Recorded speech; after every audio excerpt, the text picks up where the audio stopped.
How much consternation this restraint created in the royal creche. Subtlety and self-control were, after all, the most deadly threats to us all. In my father's house, by the Princess Irulan. Paul stood outside the still tent in the late afternoon. The crevasse where he had pitched their camp lay in deep shadow. He stared out across the open sand of the distant cliff, wondering if he should waken his mother, who lay asleep in the tent. Folds upon folds of dunes spread beyond their shelter. Away from the setting sun, the dunes exposed greased shadows so black they were like bits of night. And the flatness. His mind searched for something tall in that landscape. But there was no persuading tallness out of heat-addled air and that horizon. No bloom or gently shaken thing to mark the passage of a breeze. Only dunes and that distant cliff beneath a sky of burnished silver blue. What if there isn't one of the abandoned testing stations across there? He wondered. What if there are no Fremen either, and the plants we see are only an accident? Within the tent, Jessica awakened, turned onto her back and peered sidelong out the transparent end at Paul. He stood with his back to her, and something about his stance reminded her of his father. She sensed the well of grief rising within her and turned away. Presently she adjusted her stillsuit, refreshed herself with water from the tent's catch pocket, and slipped out to stand and stretch the sleep from her muscles. Paul spoke without turning. I find myself enjoying the quiet here. How the mind gears itself for its environment, she thought, as she recalled a Bene Gesserit axiom. The mind can go either direction under stress, toward positive or toward negative, on or off.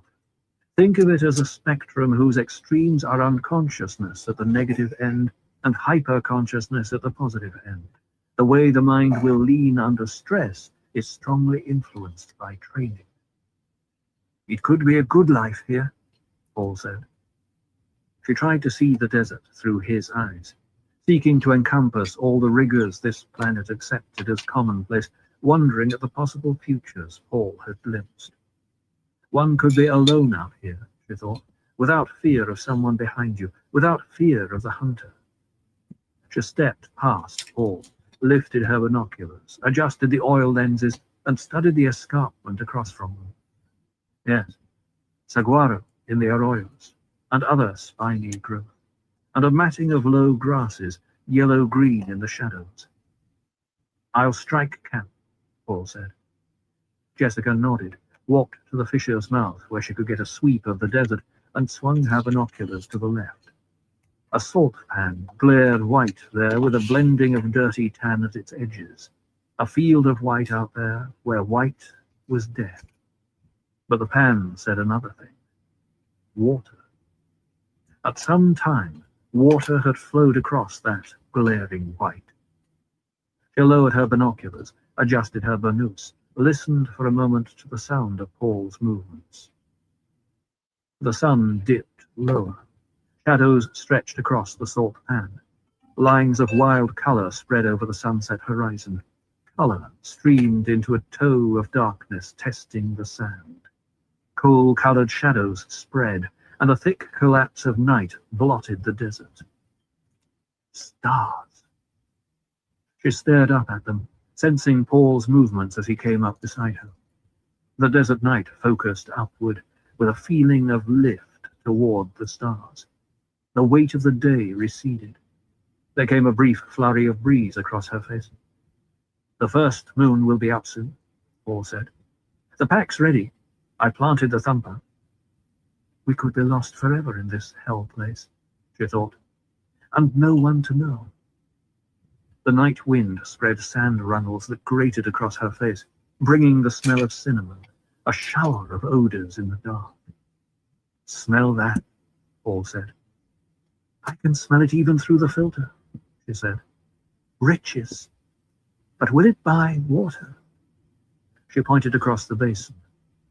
There are no artificial lights across there. Fremen would be hidden in a sietch behind those rocks, he said. A sill of silver pushed above the horizon to their right, the first moon. It lifted into view, the hand pattern plain on its face.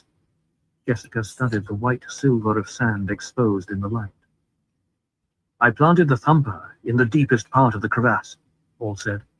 Whenever I light its candle, it'll give us about 30 minutes. 30 minutes? Before it starts calling a worm. Oh, I'm ready to go. He slipped away from her side, and she heard his progress back up their fissure. The night is a tunnel, she thought. A hole into tomorrow. If we're to have a tomorrow. She shook her head. Why must I be so morbid? I was trained better than that. Paul returned, took up the pack, led the way down to the first spreading dune where he stopped and listened as his mother came up behind him. He heard her soft progress and the cold, single-grain dribbles of sound, the desert's own code spelling out its measure of safety. We must walk without rhythm, Paul said, and he called up memory of men walking the sand, both prescient memory and real memory. Watch how I do it, he said. This is how Fremen walk the sand. He stepped out onto the windward face of the dune, following the curve of it, moved with a dragging pace. Jessica studied his progress for 10 steps, followed, imitating him. She saw the sense of it. They must sound like the natural shifting of sand, like the wind. But muscles protested this unnatural, broken pattern. Step, drag, drag, step, step, wait, drag, step. Time stretched out around them. The rock face ahead seemed to grow no nearer. The one behind still towered high. Lump, lump, lump. Hey, Poison, lump. How you doing? It was a drumming from the cliff behind. The thumper, Paul hissed. Its pounding continued, and they found difficulty avoiding the rhythm of it in their stride. Lump, lump, lump, lump. They moved in a moonlit bowl, punctured by that hollow thumping, down and up through spilling dunes, step, drag, wait, step, across pea sand that rolled under their feet, drag, wait, step. And all the while their ears searched for a special hissing. The sound, when it came, started so low that their own dragging passage masked it, but it grew louder How's your day and going, louder Poison? out of the west. Lump, lump, lump, lump, drummed the thumper. The hissing approach spread across the night behind them. They turned their heads as they walked, saw the mound of the coursing worm. Keep moving, Paul whispered. Don't look. Get up him A on bed. breaking sound He got a of new fury bed today, floated so from the rock shadows they had left. It was a flaming avalanche of rocks. Keep moving. there he is. He saw that they had reached an unmarked And there's rock with the two rock Slippy. faces, the one ahead and the one behind, appeared He got himself a little bed. and still behind. That whipping, frenzied tearing of rocks dominated the night. They moved on, and on, and on. Muscles reached a stage of mechanical aching that seemed to stretch out indefinitely, but Paul saw A that few the hours beckoning ago, escarpment that's it. ahead of them had climbed higher. Jessica moved in a void of concentration, aware that the pressure of her will alone kept her walking. Dryness ached in her mouth, but the sounds behind drove away all hope of stopping for a sip from her still-suit's catch pockets. Lump, lump. Renewed frenzy erupted from the distant cliff, drowning out the thumper. Silence. Faster, Paul whispered, Hell yeah, that She sounds nodded, tasty. knowing he did not see the Poison. gesture, but needing the action to tell herself that it was necessary to demand even more from muscles that already were being taxed to their limits. The unnatural movement. The rock face of safety ahead of them climbed into the stars, and Paul saw a plain of flat sand stretching out at the base. He stepped onto it, stumbled in his fatigue, righted himself with an involuntary outthrusting of a foot. Resonant booming shook the sand around them, Paul lurched sideways 2 steps. Boom, boom. Drum sand, Jessica hissed. Paul recovered his balance. A sweeping glance took in the sand around them, the rock escarpment perhaps 200 meters away. Behind them, he heard a hissing, like the wind, like a riptide where there was no water. "Run!" Jessica screamed. "Paul, run!" They ran. Drum sound boomed beneath their feet. Then they were out of it and into pea gravel. For a time, the running was a relief to muscles that ached from unfamiliar rhythm. That sounds like it'd be tasty. Here was action that could be understood. Here was rhythm. But sand and gravel dragged at their feet, and the hissing approach of the worm was storm sound that grew around them. Jessica stumbled to her knees. All she could think of was the fatigue and the sound and the terror. Paul dragged her up. They ran on, hand in hand. A thin pole jutted from the sand ahead of them. They passed it, saw another. Jessica's mind failed to register on the poles until they were past. There was another wind-etched surface thrust up from a crack in rock. Another. Rock. She felt it through her feet. The shock of unresisting surface gained new strength from the firmer footing. A deep crack stretched its vertical shadow upward into the cliff ahead of them. They sprinted for it, crowded into the narrow hole. Behind them, the sound of the worm's passage stopped. Jessica and Paul turned, peered out onto the desert. Where the dunes began, perhaps 50 meters away at the foot of a rock beach, a silver-grey curve broached from the desert, sending rivers of sand and dust cascading all around. It lifted higher, resolved into a giant, questing mouth. It was a round, black hole with edges glistening in the moonlight. The mouth snaked toward the narrow crack where Paul and Jessica huddled. Cinnamon yelled in their nostrils. Moonlight flashed from a crystal loaded, so back and forth. The great mouth wove. Paul stilled his breathing. Jessica crouched, staring.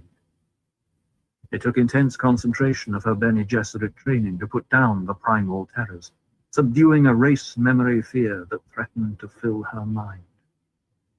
Paul felt a kind of elation. In some recent instant, he had crossed a time barrier into more unknown territory.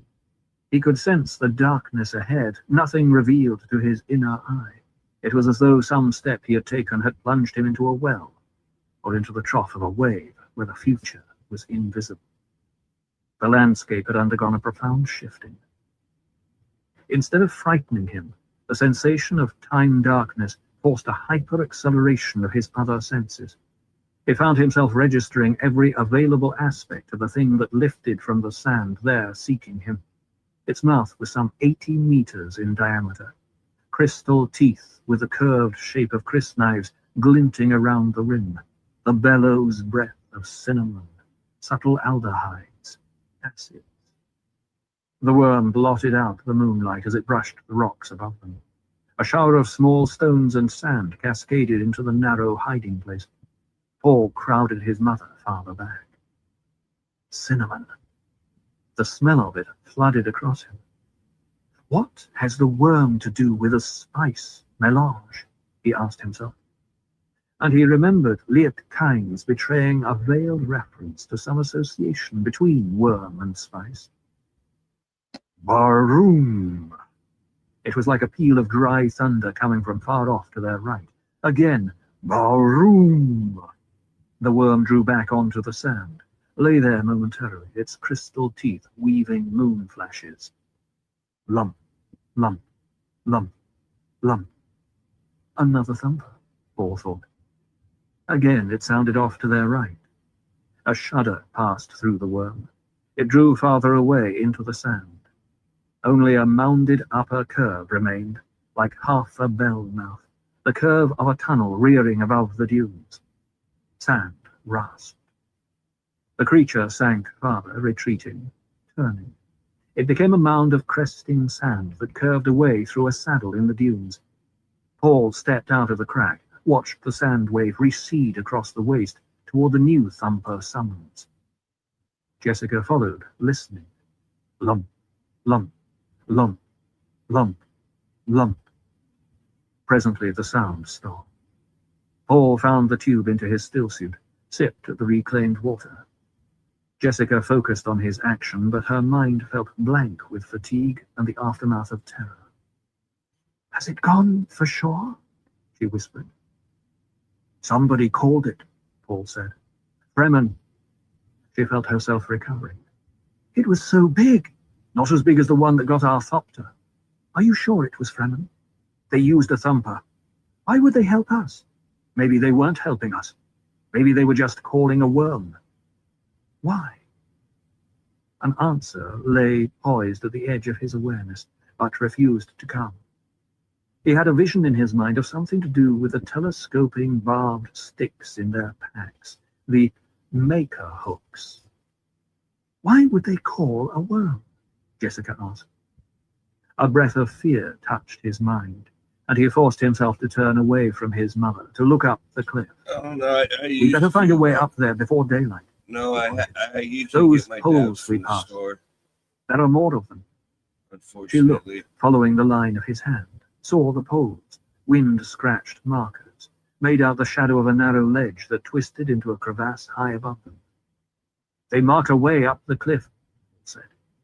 He settled his shoulders into the pack, crossed to the foot of the ledge, and began the climb upward.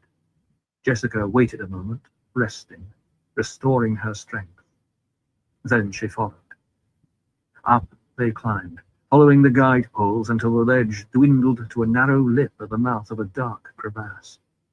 Paul tipped his head to peer into the shadowed place. He could feel the precarious hold his feet had on the slender ledge, but forced himself to slow caution. He saw only darkness within the crevasse. It stretched away upward, open to the stars at the top.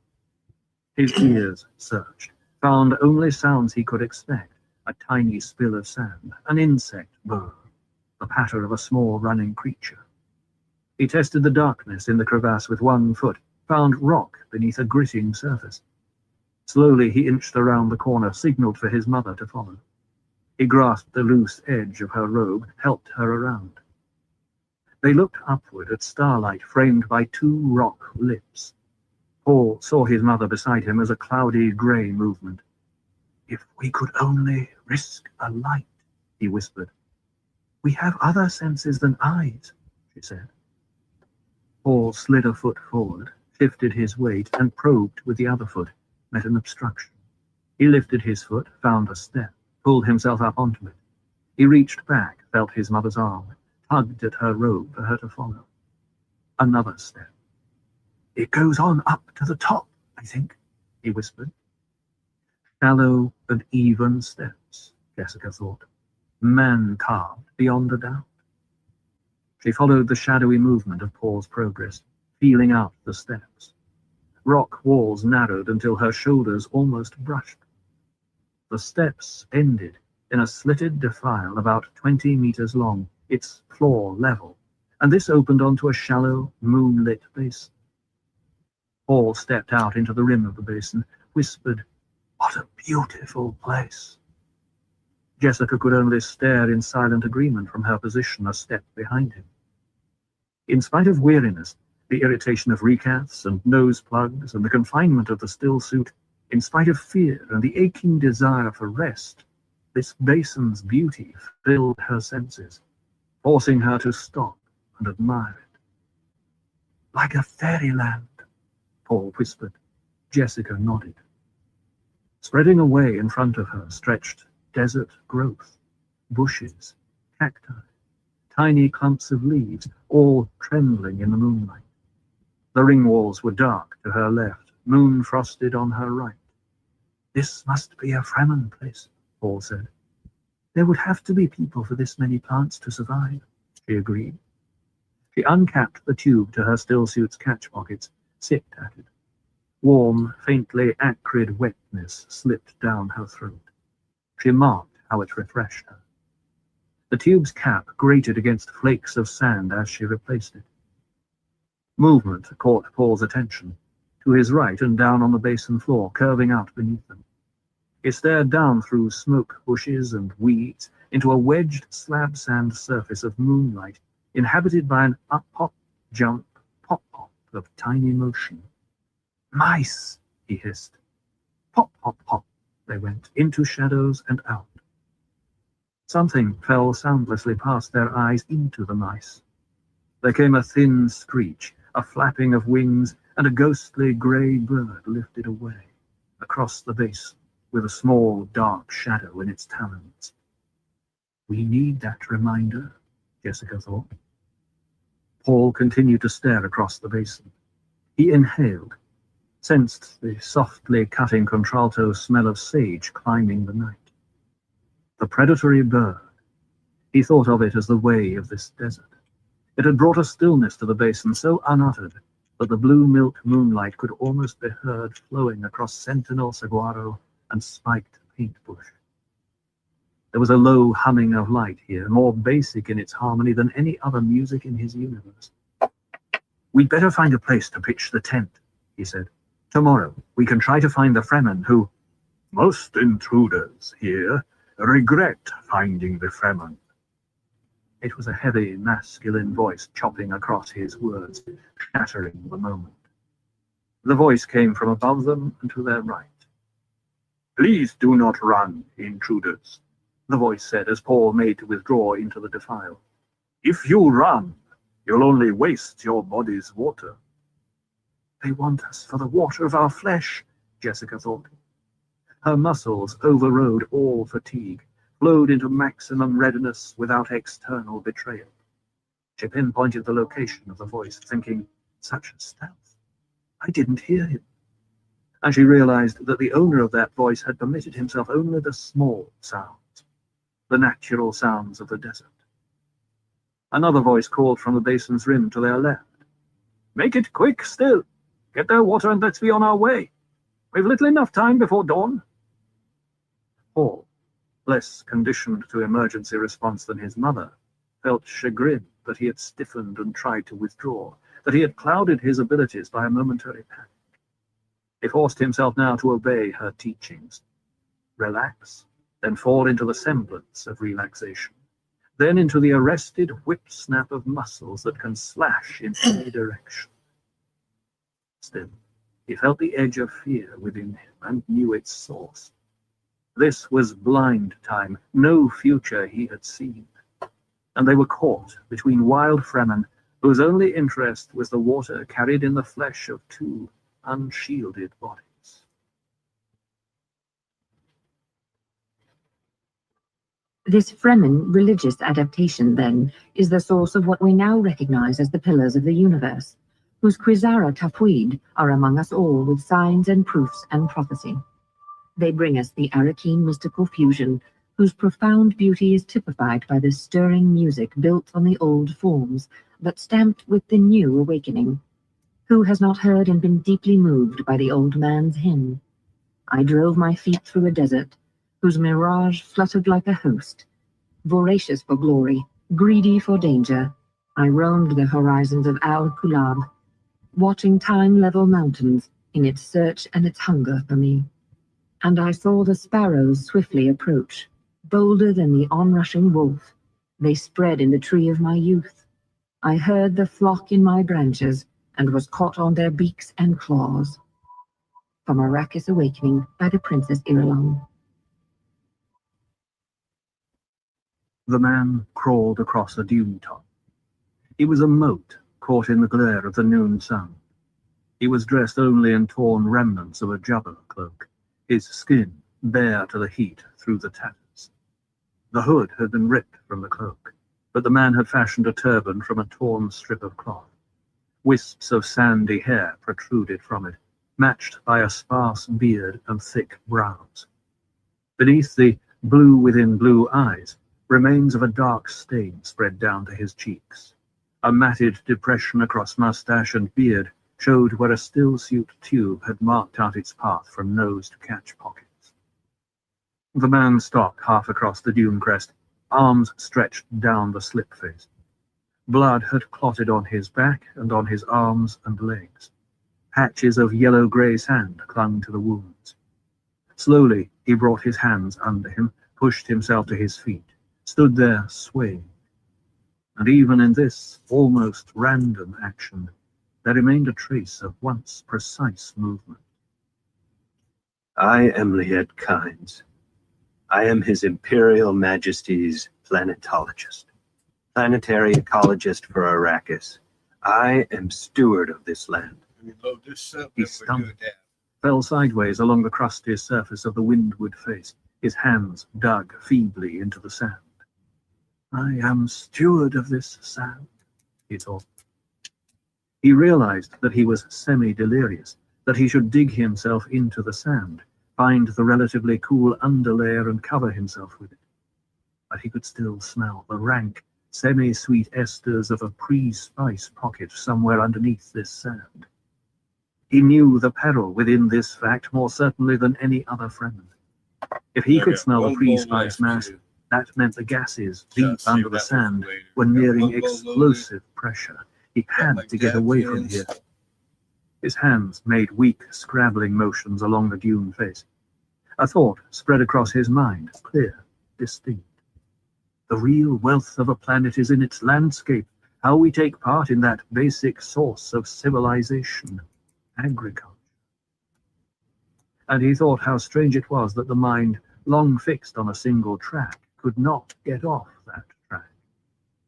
The Harkonnen troopers had left him here without water or stillsuit, thinking a worm would get him if the desert didn't. They had thought it amusing to leave him alive, to die by inches at the impersonal Hey, hands of Fire, his how you doing? The Harkonnens always did find it difficult to kill friends, he thought. We won't die easily. I should be dead now. I will be dead soon. But I can't stop being an ecologist. The highest function of ecology is understanding consequences. The voice shocked him because he recognized it and knew the owner of it was dead. It was the voice of his father, who had been planetologist here before him. His father long dead, killed in the cave-in at Plaster Basin. Got yourself into quite a fix here, son. You should have known the consequences of trying to help the child at that Duke. I'm delirious, Kynes thought. The voice seemed to come from his right. Kynes scraped his face through sand, turning to look in that direction. Nothing except a curving stretch of dune dancing with heat devils in the full glare of the sun. The more life there is within a system, the more niches there are for life. The voice came now from his left, from behind him. Why does he keep moving around? Kynes asked himself. Doesn't he want me to see him? Life improves the capacity of the environment to sustain life. Life makes needed nutrients more readily available. It binds more energy into the system through the tremendous chemical interplay from organism to organism. Why does he keep harping on the same subject? Kynes asked himself. I knew that before I was 10. Desert hawks, carrion eaters in this land, as were most wild creatures, began to circle over him. Kynes saw a shadow pass near his hand, forced his head farther around to look upward. The birds were a blurred patch on silver-blue sky, distant flecks of soot floating above him. We are generalists. You can't draw neat lines around planet-wide problems. Planetology is a cut-and-fit science. What's he trying to tell me? Kynes wondered. Is there some consequence I failed to see? His cheek slumped back against the hot sand, and he smelled the burned rock odor beneath the pre-spice gases. From some corner of logic in his mind, a thought formed. Those are carrion-eater birds over me. Perhaps some of my Fremen will see them and come to investigate. To the working planetologist, his most important tool is human beings. You must cultivate ecological literacy among the people. That's why I've created this entirely new form of ecological notation. He's repeating things he said to me when I was a child, Kynes thought. He began to feel cool, but that corner of logic in his mind told him, the sun is there. You have no still suit, and you're hot. The sun is burning the moisture out of your body. His fingers were teasing at the sand. They couldn't even leave me a still suit. The presence of moisture in the air helps prevent too rapid evaporation from living bodies. Why does he keep repeating the obvious? Kynes wondered. He tried to think of moisture in the air, grass covering this dune, open water somewhere beneath him, a long canal, flowing with water open to the sky except in text illustrations. Open water, irrigation water. It took 5,000 cubic meters of water to irrigate 1 hectare of land per growing season, he remembered.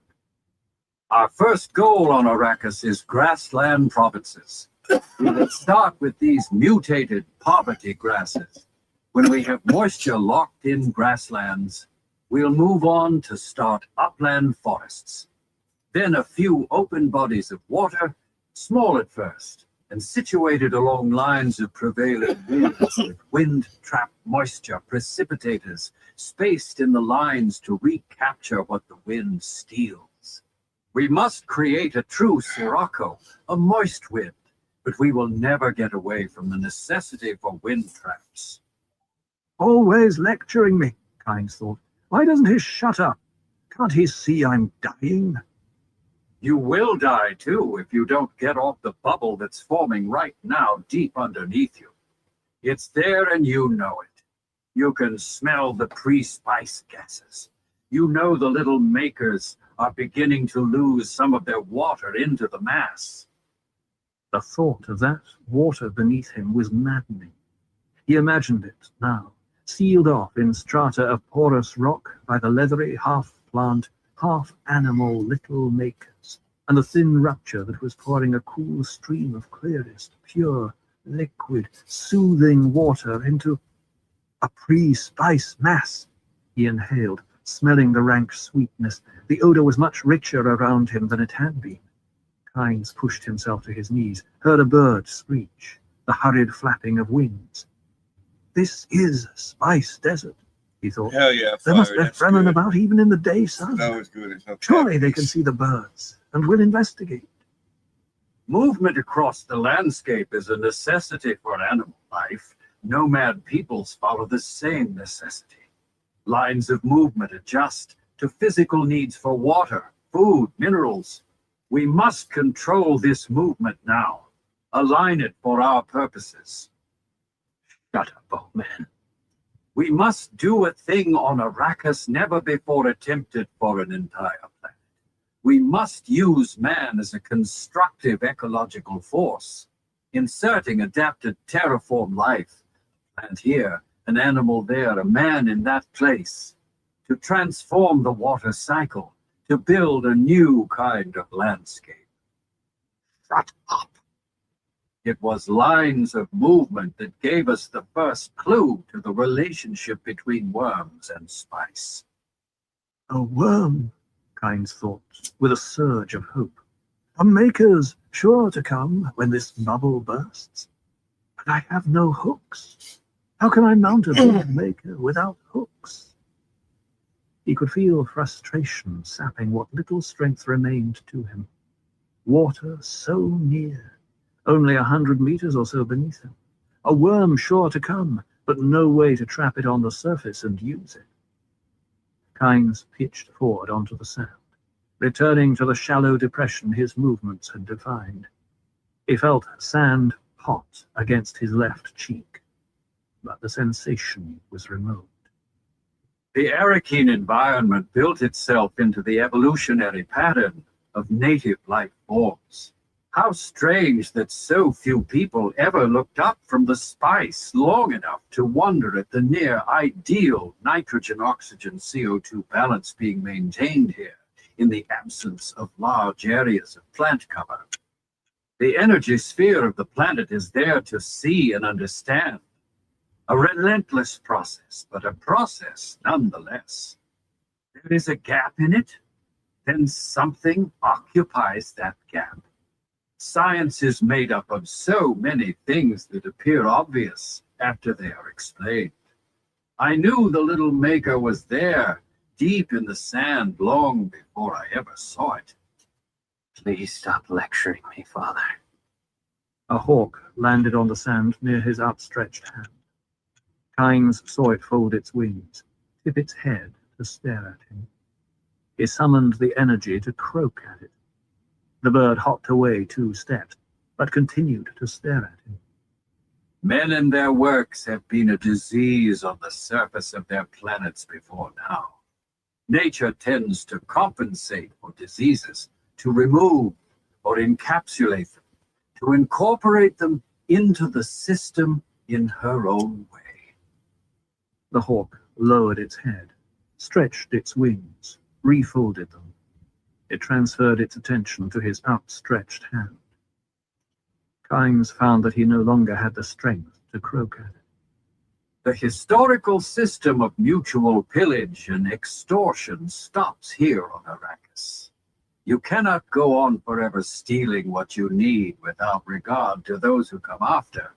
The physical qualities of a planet are written into its economic and political record. We have the record in front of us, and our course is obvious. He never could stop lecturing, Kynes thought. Lecturing, lecturing, lecturing, always lecturing. The hawk hopped 1 step closer to Kynes's outstretched hand, turned its head first one way and then the other to study the exposed flesh.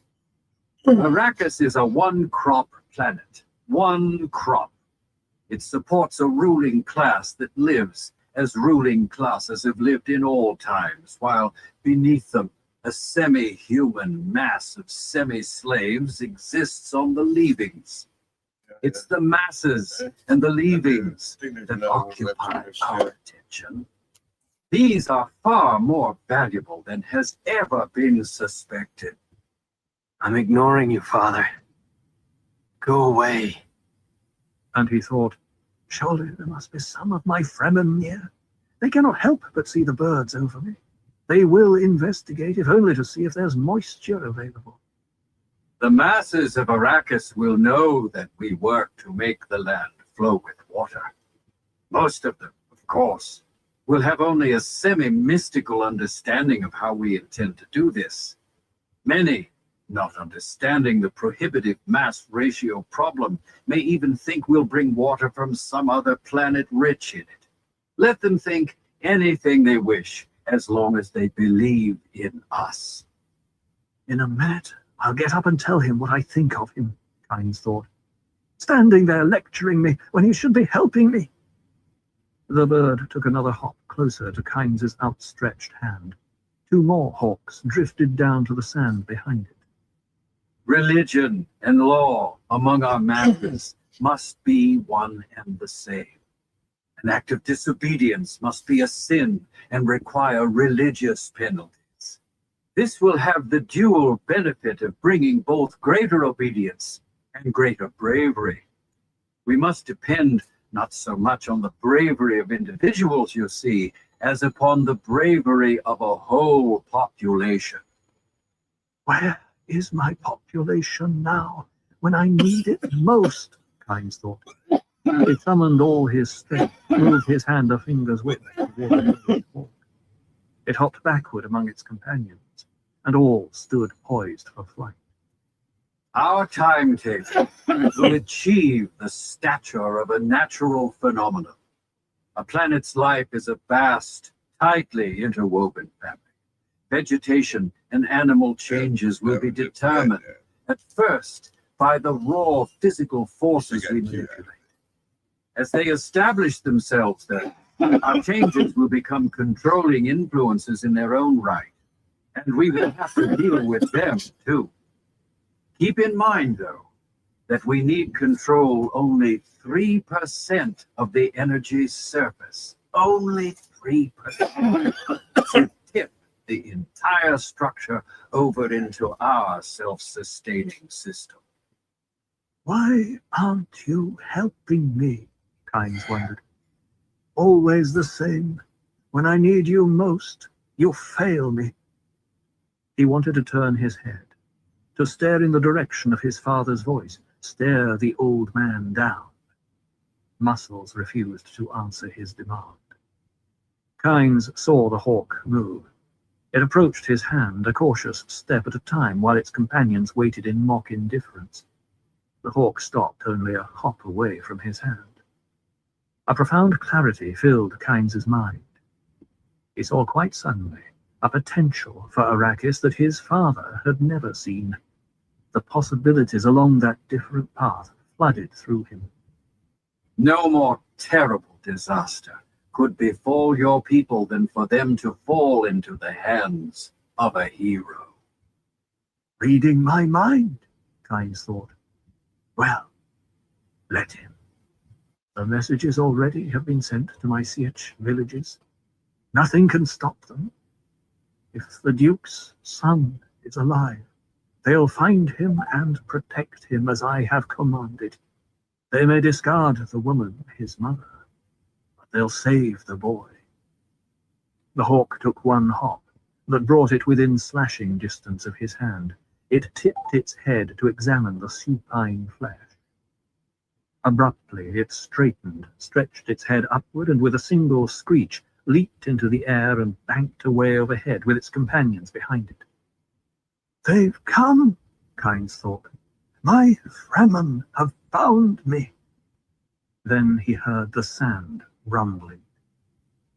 Every Fremen knew the sound, could distinguish it immediately from the noises of worms or other desert life.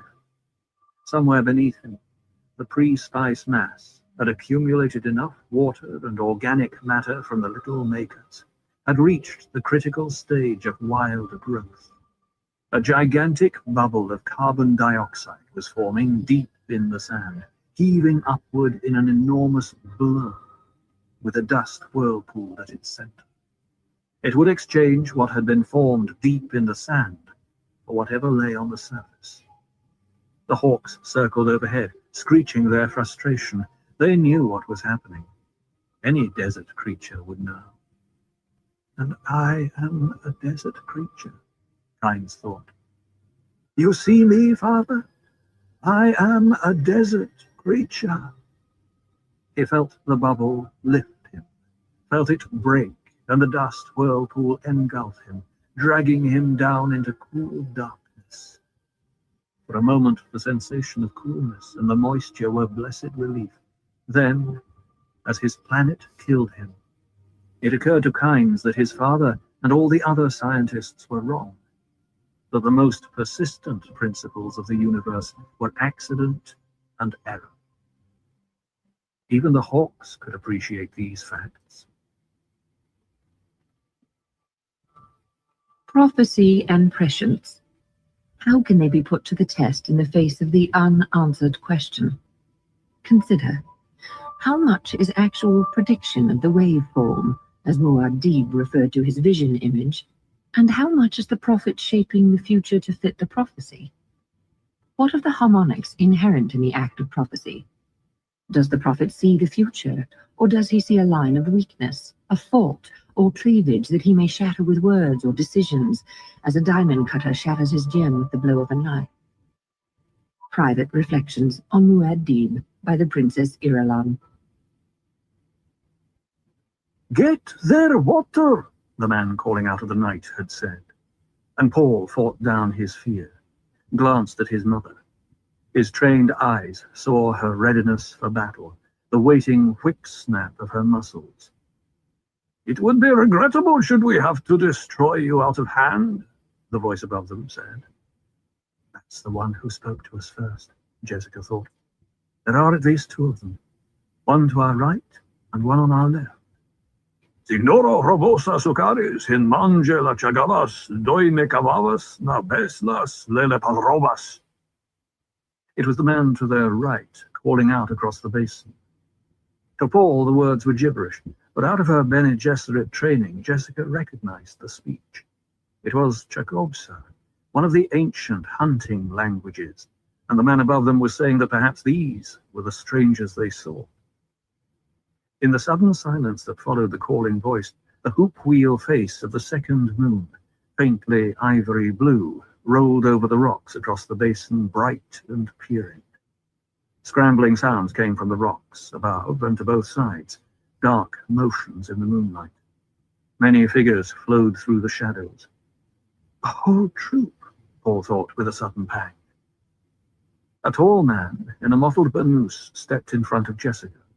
His mouth baffle was thrown aside for clear speech, revealing a heavy beard in the side light of the moon, but face and eyes were hidden in the overhang of his hood.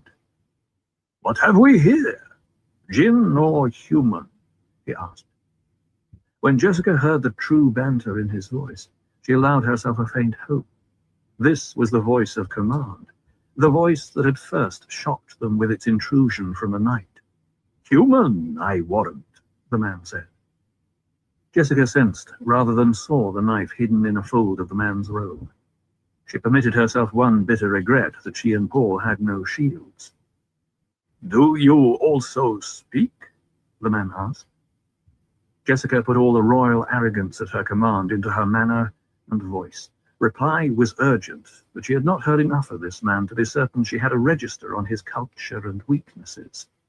"Who comes on us like criminals out of the night?" she demanded.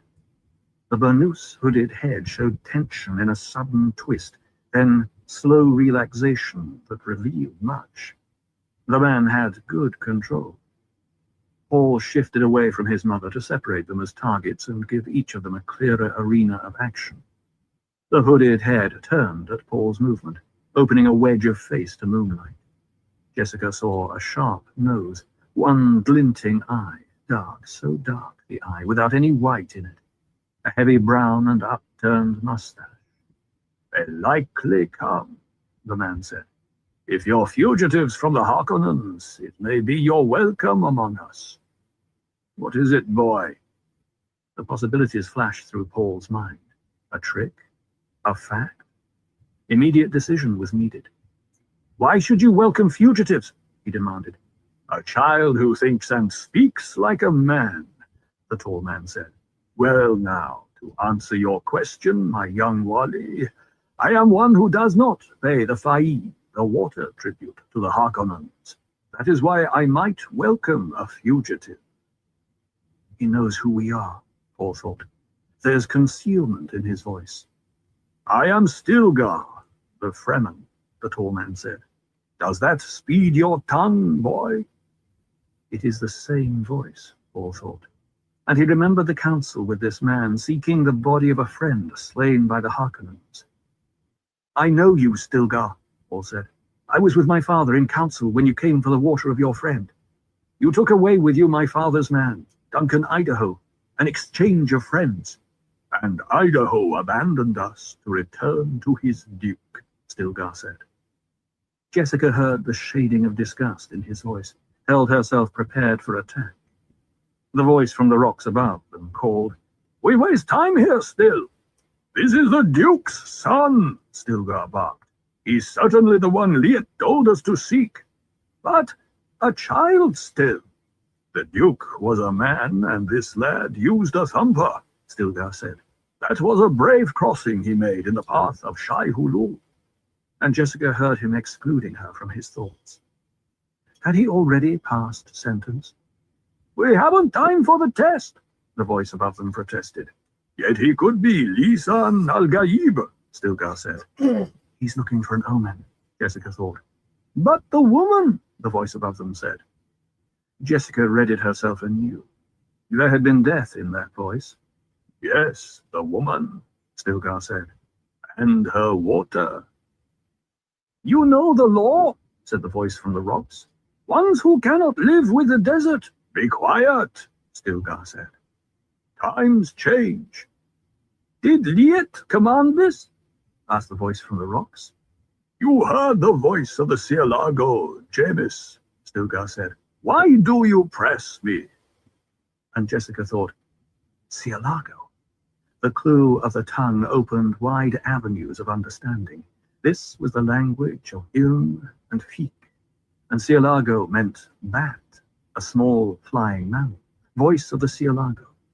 They had received a distrans message to seek Paul and her son. "I but remind you of your duties, friend Stilgar," said the voice above them. "My duty is the strength of the tribe," Stilgar said. "That is my only duty. I need no one to remind me of it. This child man interests me. He is full-fleshed. He has lived on much water. He has lived away from the father sun. He has not the eyes of the Ibad. Yet he does not speak or act like a weakling of the Pans, nor did his father. How can this be?" "We cannot stay out here all night arguing," said the voice from the rocks. "If a patrol—" "I will not tell you again, Jameis, to be quiet," Stilgar said. The man above them remained silent, but Jessica heard him moving, crossing by a leap over a defile and working his way down to the basin floor on their left. "The voice of the Sea Largo suggested there'd be value to us in saving you two," Stilgar said. "I can see possibility in this strong boy, man. He is young and can learn. But what of yourself, woman?" He stared at Jessica. I have his voice and pattern registered now, Jessica thought. I could control him with a word. But he's a strong man, worth much more to us unblunted, and with full freedom of action. We shall see. "I am the mother of this boy," Jessica said. "In part, his strength, which you admire, is the product of my training."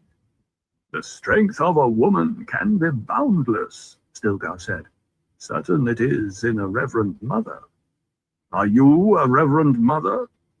For the moment, Jessica put aside the implications of the question, answered truthfully, "No." "Are you trained in the ways of the desert?" "No, but many consider my training valuable." "We make our own judgments on value," Stilgar said. "Every man has the right to his own judgments," she said. "It is well that you see the reason," Stilgar said. "We cannot dally here to test you, woman. Do you understand? We'd not want your shade to plague us. I will take the boy man, your son, and he shall have my countenance, sanctuary in thy tribe. But for you, woman, you understand there is nothing personal in this. It is the rule, istisla, in the general interest. Is that not enough?" Paul took a half step forward. "What are you talking about?" Stilgar flicked a glance across Paul that kept his attention on Jessica. "Unless you've been deep trained from childhood to live here, you cannot bring destruction onto an entire tribe. It is the law, and we cannot carry useless—" Jessica's motion started as a slumping, deceptive feint to the ground. It was the obvious thing for a weak outworlder to do, and the obvious slows an opponent's reactions. It takes an instant to interpret a known thing when that thing is exposed as something unknown. She shifted as she saw his right shoulder drop to bring a weapon within the folds of his robe to bear on her new position. A turn, a slash of her arm, a whirling of mingled robes, and she was against the rocks, with the man helpless in front of her. At his mother's first movement, Paul backed 2 steps. As she attacked, he dove for shadows. A bearded man rose up in his path, half-crouched, lunging forward with a weapon in one hand. Paul took the man beneath the sternum with a straight-hand jab, sidestepped and chopped the base of his neck, relieving him of the weapon as he fell. Then Paul was into the shadows, scrambling upward among the rocks, the weapon tucked into his waist sash. He had recognized it in spite of its unfamiliar shape. A projectile weapon, and that said many things about this place. Another clue that shields were not used here. They will concentrate on my mother and that Stilgar fellow. She can handle him. I must get to a safe vantage point where I can threaten them and give her time to escape. There came a chorus of sharp spring clicks from the basin. Projectiles whined off the rocks around him. One of them flicked his robe. He squeezed around a corner in the rocks, found himself in a narrow vertical crack, began inching upward, his back against one side, his feet against the other, slowly, as silently as he could. The roar of Stilgar's voice echoed up to him. "Get back, you worm-headed lice! She'll break my neck if you come near!" A voice out of the basin said, "The boy got away still. What are we—" "Of course he got away, you sand-brained— Ugh! Easy, woman." "Tell them to stop hunting my son," Jessica said. "They've stopped, woman. He got away as you intended him to. Great gods below, why didn't you say you were a weirding woman and a fighter? Tell your men to fall back, Jessica said. Tell them to go out into the basin where I can see them. And you'd better believe that I know how many of them there are. And she thought, this is the delicate moment. But if this man is as sharp-minded as I think him, we have a chance. Paul inched his way upward, found a narrow ledge on which he could rest, and looked down into the basin. Stilgar's voice came up to him. And if I refuse, how can you... Leave be, woman! We mean no harm to you. Now, great gods, if you can do this to the strongest of us, you're worth 10 times your weight of water. Now the test of reason, Jessica thought. She said, You ask after the Lisan al-Gaib. You could be the folk of the legend, he said, but I'll believe that when it's been tested.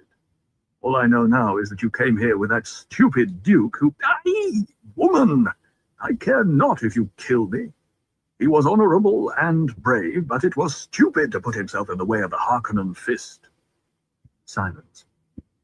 Presently, Jessica said, He had no choice, but we'll not argue it. Now, tell that man of yours behind the bush over there to stop trying to bring his weapon to bear on me, or I'll rid the universe of you and take him next. You there! Stilgar roared. Do as she says! But still, do as she says, you worm-faced, crawling, sand-brained piece of lizard turd! Do it, or I'll help her dismember you. Can't you see the worth of this woman? The man at the bush straightened from his partial concealment, lowered his weapon. He has obeyed, Stilgar said. Now, Jessica said, explain clearly to your people what it is you wish of me. I want no young hothead to make a foolish mistake.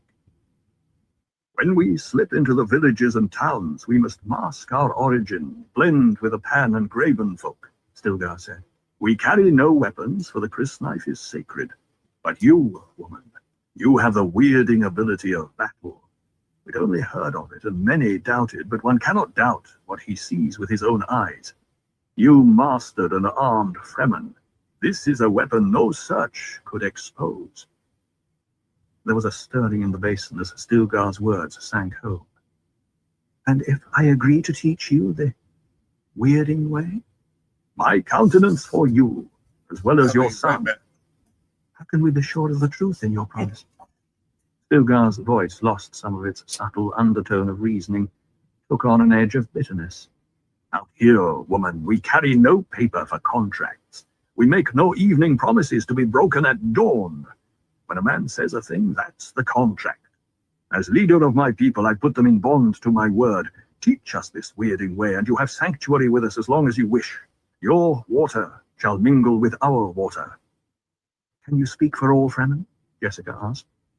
In time, that may be. But only my brother, Liet, speaks for all Fremen. Here I promise only secrecy. My people will not speak of you to any other Sietch. The Harkonnens have returned to Dune in force, and your duke is dead. It is said that you two died in a mother storm. The hunter does not seek dead game. There's a safety in that, Jessica thought. But these people have good communications, and a message could be sent. I presume there was a reward offered for us, she said. Stilgar remained silent, and she could almost see the thoughts turning over in his head, sensing the shifts of his muscles beneath her hands. Presently, he said, I will say it once more. I've given the tribe's word bond. My people know your worth to us now. Could the Harkonnens give us? Our freedom? Ha, no. You are the Tokwa, that which buys us more than all the spice in the Harkonnen coffers. Then I shall teach you my way of battle, Jessica said. And she sensed the unconscious ritual intensity of her own words. Now, will you release me? So be it, Jessica said. She released her hold on him, stepped aside in full view of the bank in the basin. This is the test, Mash, she thought. But Paul must know about them, even if I die for his knowledge.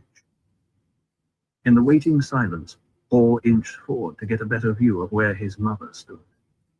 As he moved, he heard heavy breathing suddenly stilled above him in the vertical crack of the rock, and sensed a faint shadow there, outlined against the stars.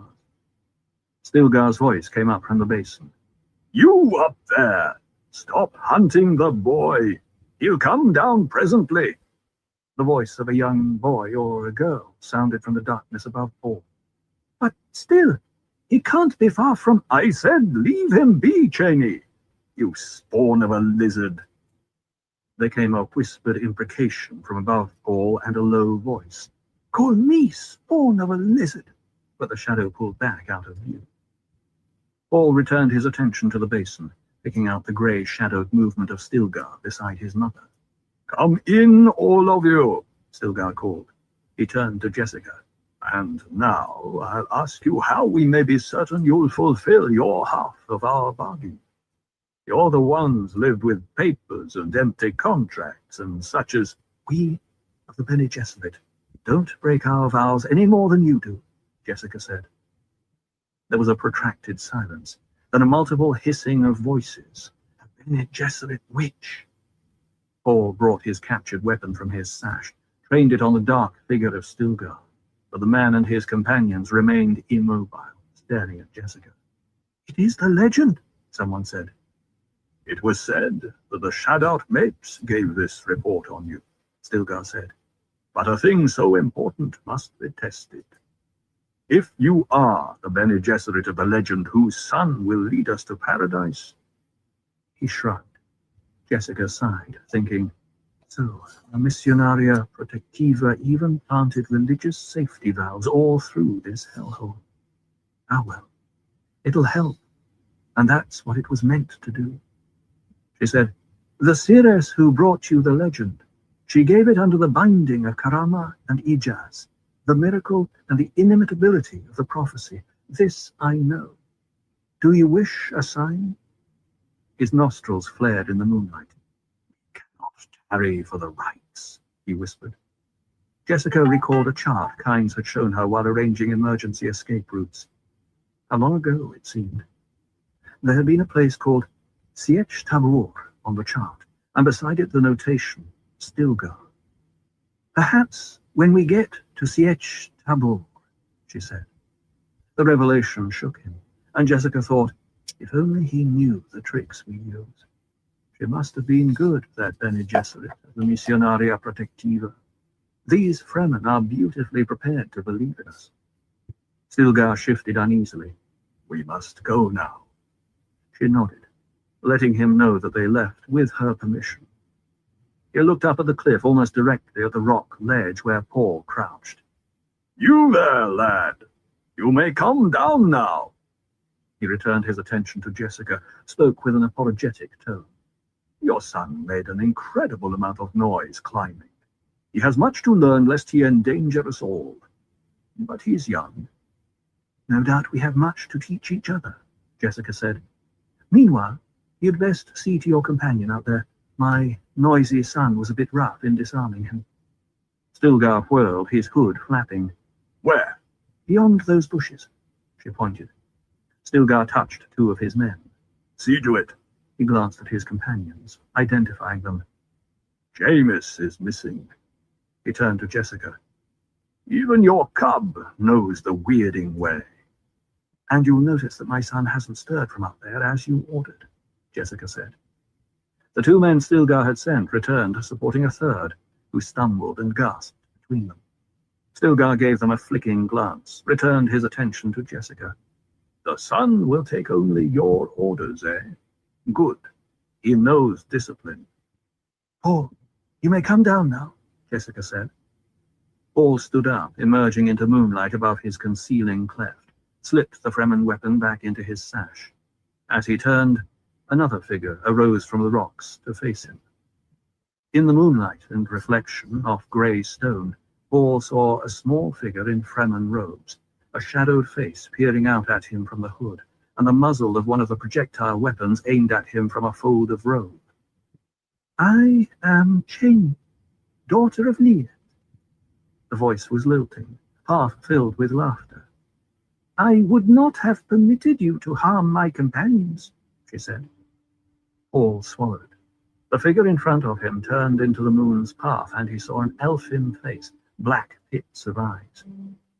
The familiarity of that face, the features out of numberless visions in his earliest prescience, shocked Paul to stillness. He remembered the angry bravado with which he had once described this face from a dream, telling the Reverend Mother Gaius Helen Mohiam, "I will meet her." And here was the face. But in no meeting he had ever dreamed. "You were as noisy as Shai-Hulud in a rage," she said, "and you took the most difficult way up here. Follow me. I'll show you an easier way down." He scrambled out of the cleft, followed the swirling of her robe across a tumbled landscape. She moved like a gazelle, dancing over the rocks.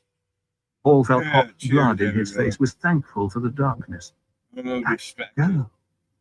She was like a touch of destiny. He felt caught up on a wave, in tune with a motion that lifted all his spirits.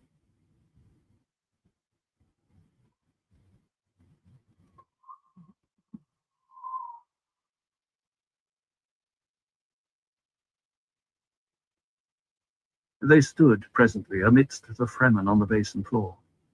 Jessica turned a wry smile on Paul, but spoke to Stilgar. "This will be a good exchange of teachings. I hope you and your people feel no anger at our violence. It seemed necessary. You were about to make a mistake."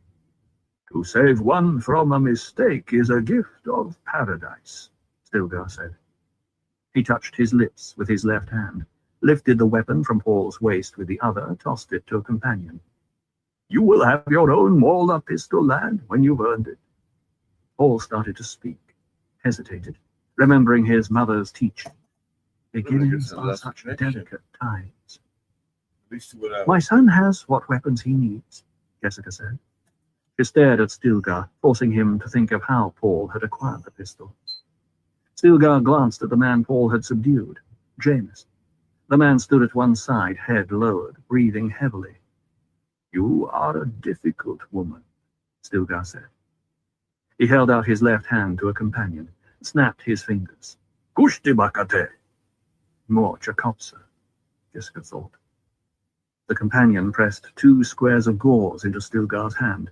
Stilgar ran them through his fingers, fixed one around Jessica's neck beneath her hood, fitted the other around Paul's neck in the same way. "Now you wear the kerchief of the Baka," he said. "If we become separated, you will be recognized as belonging to Stilgar's sietch. We will talk of weapons another time." He moved out through his band now, inspecting them, giving Paul's friend kit pack to one of his men to carry. Baka, Jessica thought, recognizing the religious tone. Baka, the weeper. She sensed how the symbolism of the kerchiefs united this band. Why should weeping unite them? She asked herself. Stilgar came to the young girl who had embarrassed Paul, said, "Cheney, take the child man under your wing. Keep him out of trouble." Cheney touched Paul's arm. "Come along, child man." Paul hid the anger in his voice, said, "My name is Paul. It were well you—" "We'll give you a name, manling," Stilgar said. "In the time of the Mina, at the test of Akl." The test of reason, Jessica translated. The sudden need of Paul's ascendancy overrode all other consideration, and she barked, "My son's been tested with the Gom Jabbar." In the stillness that followed, she knew she had struck to the heart of him. "There's much we don't know of each other," Stilgar said. "We carry over long. Day-Sun mustn't find us in the open." He crossed to the man Paul had struck down and said, "Jamis, can you travel?" A grunt answered him. "Surprised me he did. It was an accident. I can travel." "No accident," Stilgar said. "I'll hold you responsible with Cheney for the lad's safety, Jamis. These people have my countenance." Jessica stared at the man Jamis. His was the voice that had argued with Stilgar from the rocks. His was the voice with death in it. And Stilgar had seen fit to reinforce his order with this Jamis. Stilgar flicked a testing glance across the group, motioned 2 men out. "Lerus and Farouk, you are to hide our tracks. See that we leave no trace. Extra care. We have 2 with us who've not been trained." He turned, hand upheld, and aimed across the basin. In squad line with flankers. Move out. We must be at Cave of the Ridges before dawn. Jessica fell into step beside Stilgar, counting heads. There were 40 Fremen. She and Paul made it 42, and she thought, they travel as a military company. Even the girl, Cheney. Paul took a place in the line behind Cheney. He had put down the black feeling at being caught by the girl. In his mind now was the memory called up by his mother's barked reminder, my son's been tested with a Gom Jabbar. He found that his hand tingled with remembered pain. Watch where you go, Cheney hissed. Do not brush against a bush, lest you leave a thread to show our passage. Paul swallowed, nodded.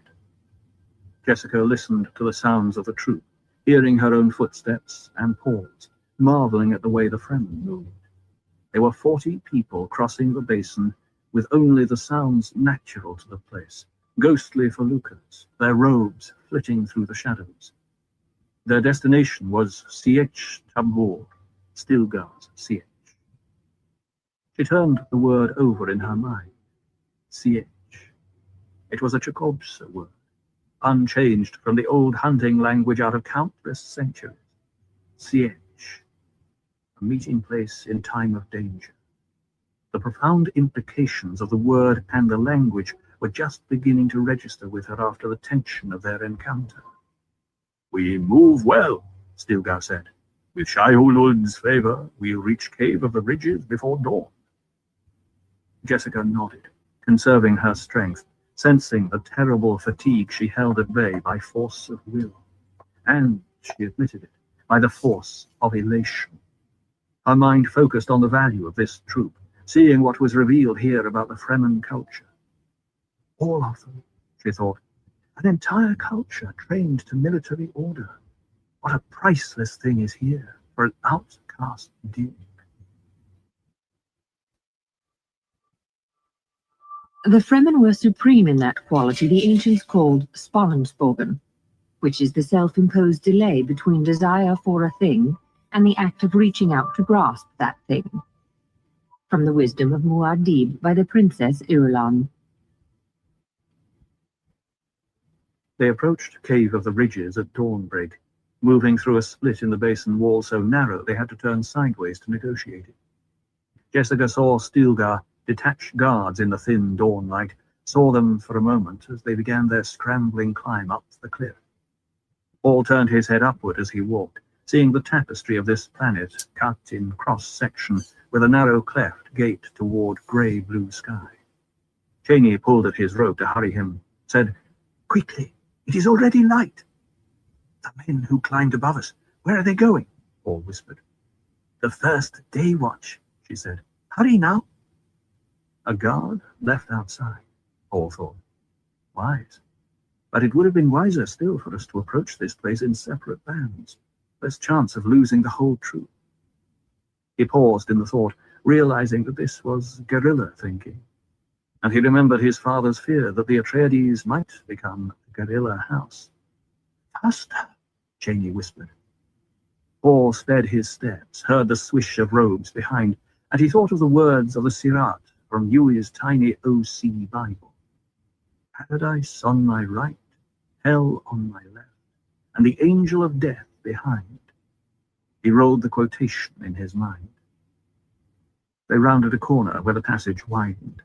Stilgar stood at one side, motioning them into a low hole that opened at right angles. Quickly, he hissed. We're like rabbits in a cage if a patrol catches us here. Paul bent for the opening, followed Cheney into a cave illuminated by thin grey light from somewhere ahead. You can stand up, she said. He straightened, studied the place. A deep and wide area with domed ceiling that curved away just out of a man's hand reach. The troop spread out through shadows. Paul saw his mother come up on one side, saw her examine their companions, and he noted how she failed to blend with the Fremen even though her garb was identical. The way she moved, such a sense of power and grace. Find a place to rest and stay out of the way, child man, Cheney said. Here's food. She pressed 2 leaf-wrapped morsels into his hand. They reeked of spice. Stilgar came up behind Jessica, called an order to a group on the left. Get the door seal in place and see to moisture security. He turned to another friend. Lenny, get glow globes. He took Jessica's arm. I wish to show you something, weirding woman. He led her around a curve of rock toward the light source. Jessica found herself looking out across the wide lip of another opening to the cave, an opening high in a cliff wall looking out across another basin about 10 or 12 kilometers wide. The basin was shielded by high rock walls. Sparse clumps of plant growth were scattered around it. As she looked at the dawn-grey basin, the sun lifted over the far escarpment, illuminating a biscuit-colored landscape of rocks and sand. And she noted how the sun of Arrakis appeared to leap over the horizon. It's because we want to hold it back, she thought. Night is safer than day. There came over her then a longing for a rainbow in this place that would never see rain. I must suppress such longings, she thought. They're a weakness. I no longer can afford weaknesses. Stilgar gripped her arm, pointed across the basin. There you see proper druses. She looked where he pointed, saw movement. People on the basin floor scattering at the daylight into the shadows of the opposite cliff wall.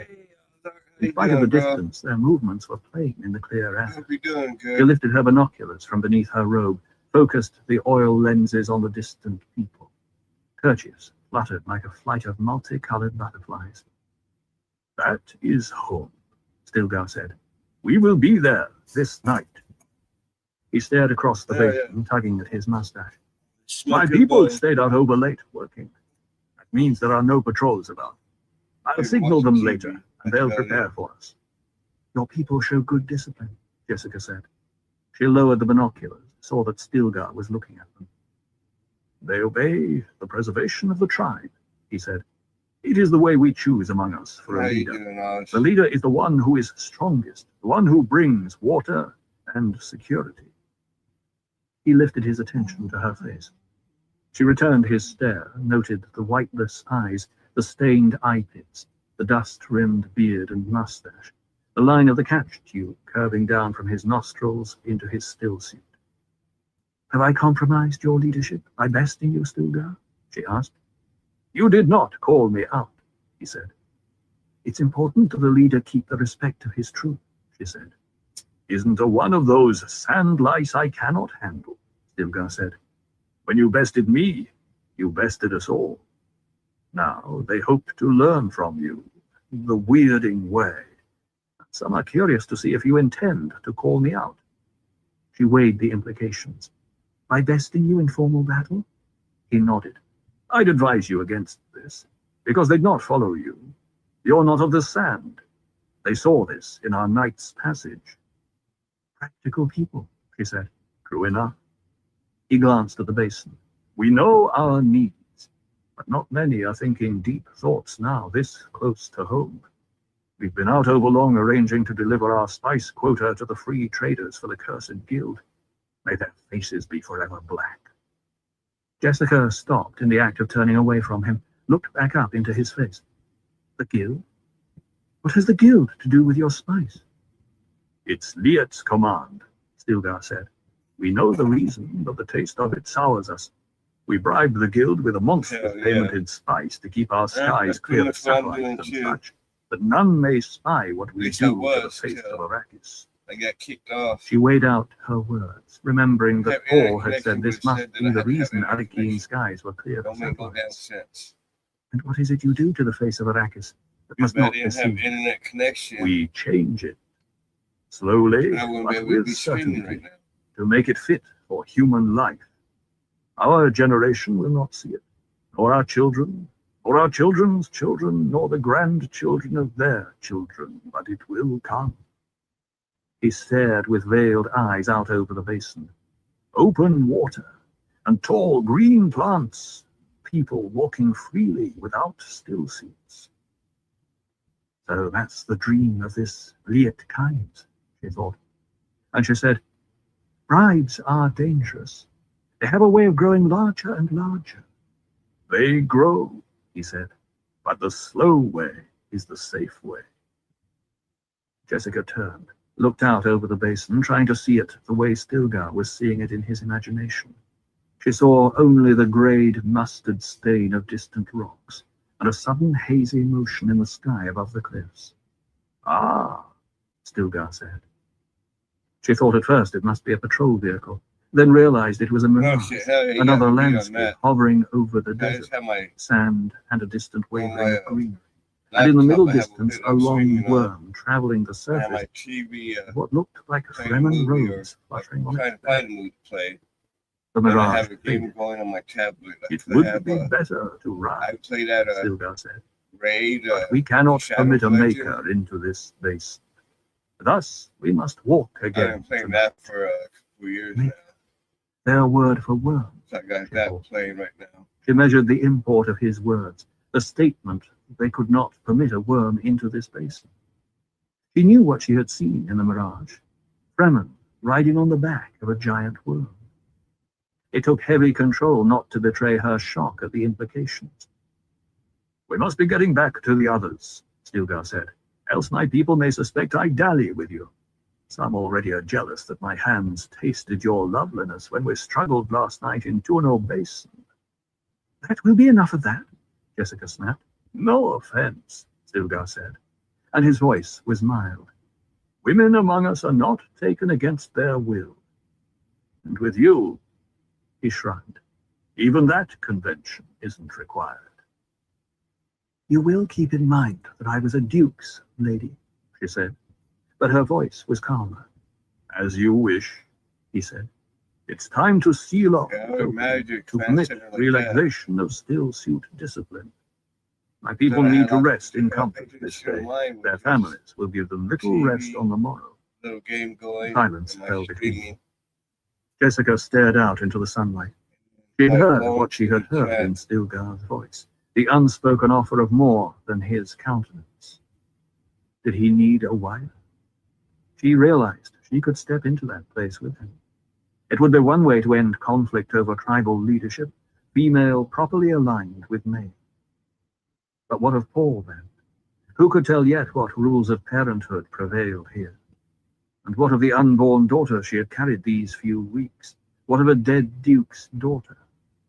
And she permitted herself to face fully the significance of this other child growing within her, to see her own motives in permitting the conception. She knew what it was. She had succumbed to that profound drive shared by all creatures who are faced with death, the drive to seek immortality through progeny. The fertility drive of the species had overpowered them. Jessica glanced at Stilgar, saw that he was studying her, waiting. A daughter born here to a woman wed to such a one as this man. What would be the fate of such a daughter? She asked herself. Would he try to limit the necessities that a Bene Gesserit must follow?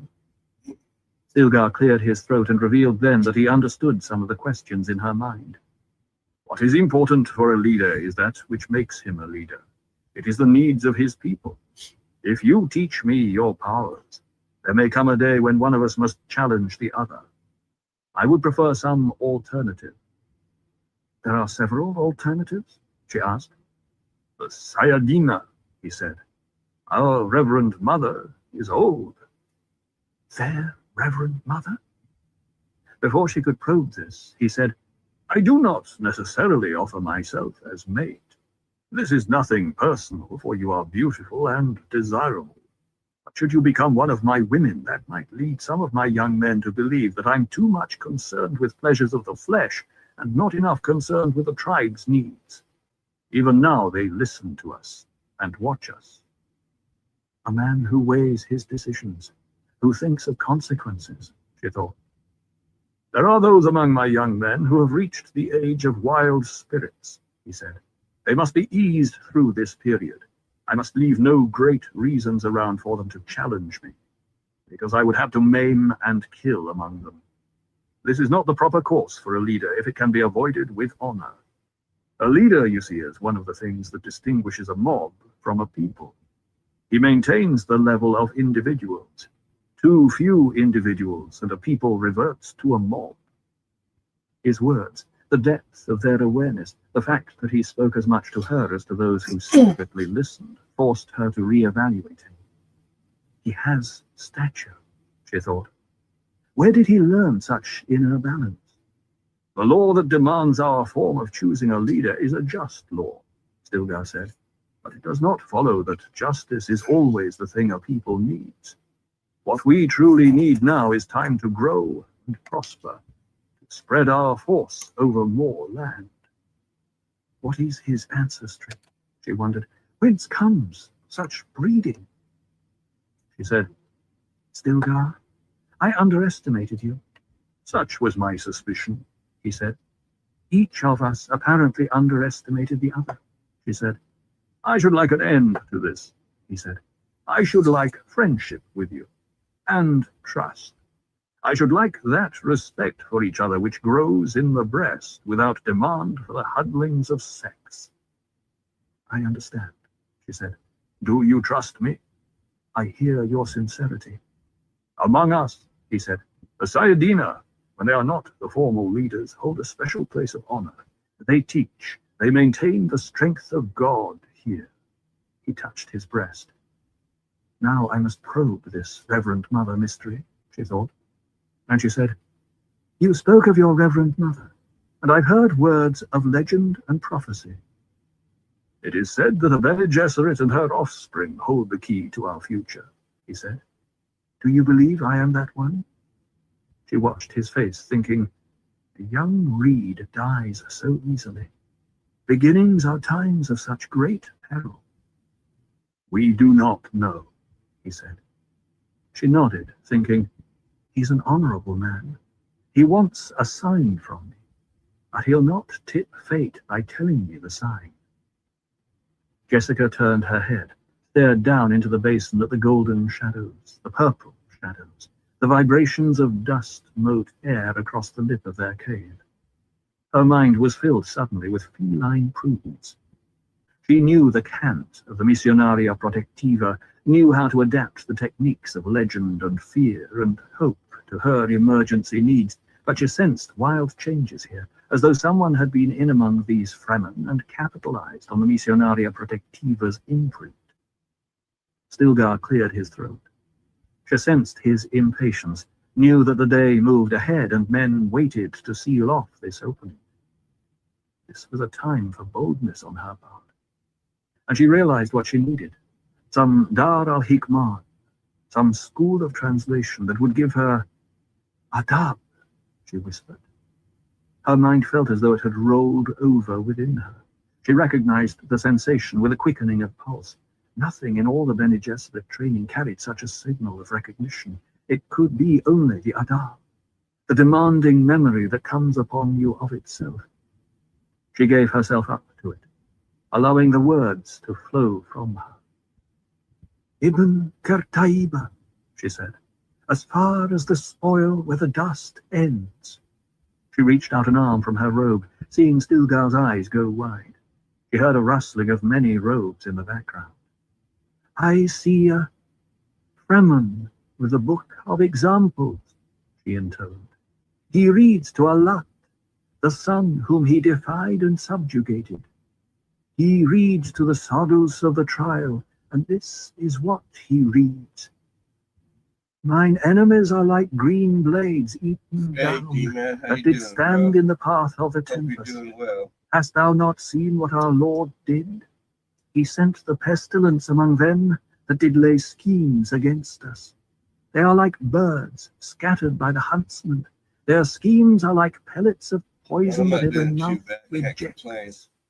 A trembling passed through her. She dropped her arm. Back to her from the inner cave's shadows came a whispered response of many voices. Their works have been overturned. The fire of God mount over thy heart, she said, and she thought, now it goes in the proper channel. The fire of God set alight, came the response. She nodded. Thine enemies shall fall, she said. Pt.5, they answered. In the sudden hush, Stilgar bowed to her. Sayadina, he said, if the Shai Hulud grant, then you may yet pass within to become a Reverend Mother. Pass within, she thought. An odd way of putting it, but the rest of it fitted into the cant well enough, and she felt a cynical bitterness at what she had done. Our missionaria protectiva seldom Happy failed. late birthday. A place was prepared for us Hope it was in a this good one. wilderness. The prayer of the Salat has carved out our hiding place. Now, I must play the part of Alia, the friend of God. Sayadina to rogue peoples who've been so heavily imprinted with our Bene Gesserit soothsay, they even call their chief priestesses Reverend Mothers. Paul stood beside Cheney in the shadows of the inner cave. He could still taste the morsel she had fed him, bird flesh and grain bound with spice honey and encased in a leaf. In tasting it, he had realized he never before had eaten such a concentration of spice essence, and there had been a moment of fear. He knew what this essence could do to him, the spice change that pushed his mind into prescient awareness. Bilal Kaifa, Cheney whispered. He looked at her, seeing the awe with which the Fremen appeared to accept his mother's words. Only the man called Jameis seemed to stand aloof from the ceremony, holding himself apart with arms folded across his breast. Dui yakain manche, Cheney whispered. Dui pumain manche. I have 2 eyes. I have 2 feet. And she stared at Paul with a look of wonder. Paul took a deep breath, trying to still the tempest within him. His mother's words had locked onto the working of the spice essence, and he had felt her voice rise and fall within him like the shadows of an open fire. Through it all, he had sensed the edge of cynicism in her. He knew her so well. But nothing could stop this thing that had begun with a morsel of food. Terrible purpose. He sensed it, the race consciousness that he could not escape. There was the sharpened clarity, the inflow of data, the cold precision of his awareness. He sank to the floor, sitting with his back against rock, giving himself up to it. Awareness flowed into that timeless stratum where he could view time, sensing the available paths, the winds of the future, the winds of the past. Give me 1 second. The one-eyed vision of the past, the one-eyed vision of the present, and the one-eyed vision of the future, all combined in a trinocular vision that permitted him to see time become space. There was danger, he felt, of overrunning himself, and he had to hold on to his awareness of the present, sensing the blurred deflection of experience, the flowing moment, the continual solidification of that which is into the perpetual was. In grasping the present, he felt for the first time the massive steadiness of time's movement, everywhere complicated by shifting currents, waves, surges and counter-surges, like surf against rocky cliffs. It gave him a new understanding of his prescience, and he saw the source of blind time, the source of error in it, with an immediate sensation of fear. The prescience, he realized, was an illumination that incorporated the limits of what it revealed, at once a source of accuracy and meaningful error. A kind of Heisenberg indeterminacy intervened. The expenditure of energy that revealed what he saw changed what he saw.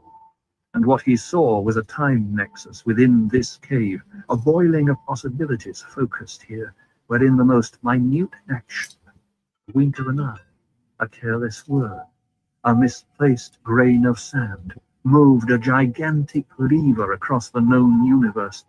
He saw violence with the outcomes subject to so many variables that his slightest movement created vast shiftings in the pattern. The vision made him want to freeze into immobility, but this, too, was action with its consequences.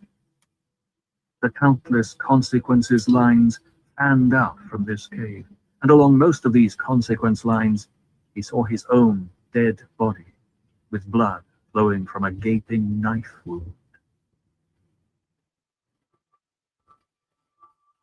My father, the Padishah Emperor, was 72, yet looked no more than 35 the year he encompassed the death of Duke Leto and gave Arrakis back to the Harkonnens. He seldom appeared in public wearing other than a Sardaukar uniform and a Berserk's black helmet with the Imperial Lion in gold upon its crest. The uniform was an open reminder of where his power lay. He was not always that blatant, though. When he wanted, he could radiate charm and sincerity. But I often wonder in these later days if anything about him was as it seemed. I think now he was a man fighting constantly to escape the bars of an invisible cage. You must remember that he was an emperor, fatherhead of a dynasty that reached back into the dimmest history. But we denied him a legal son. Was this not the most terrible defeat a ruler ever suffered?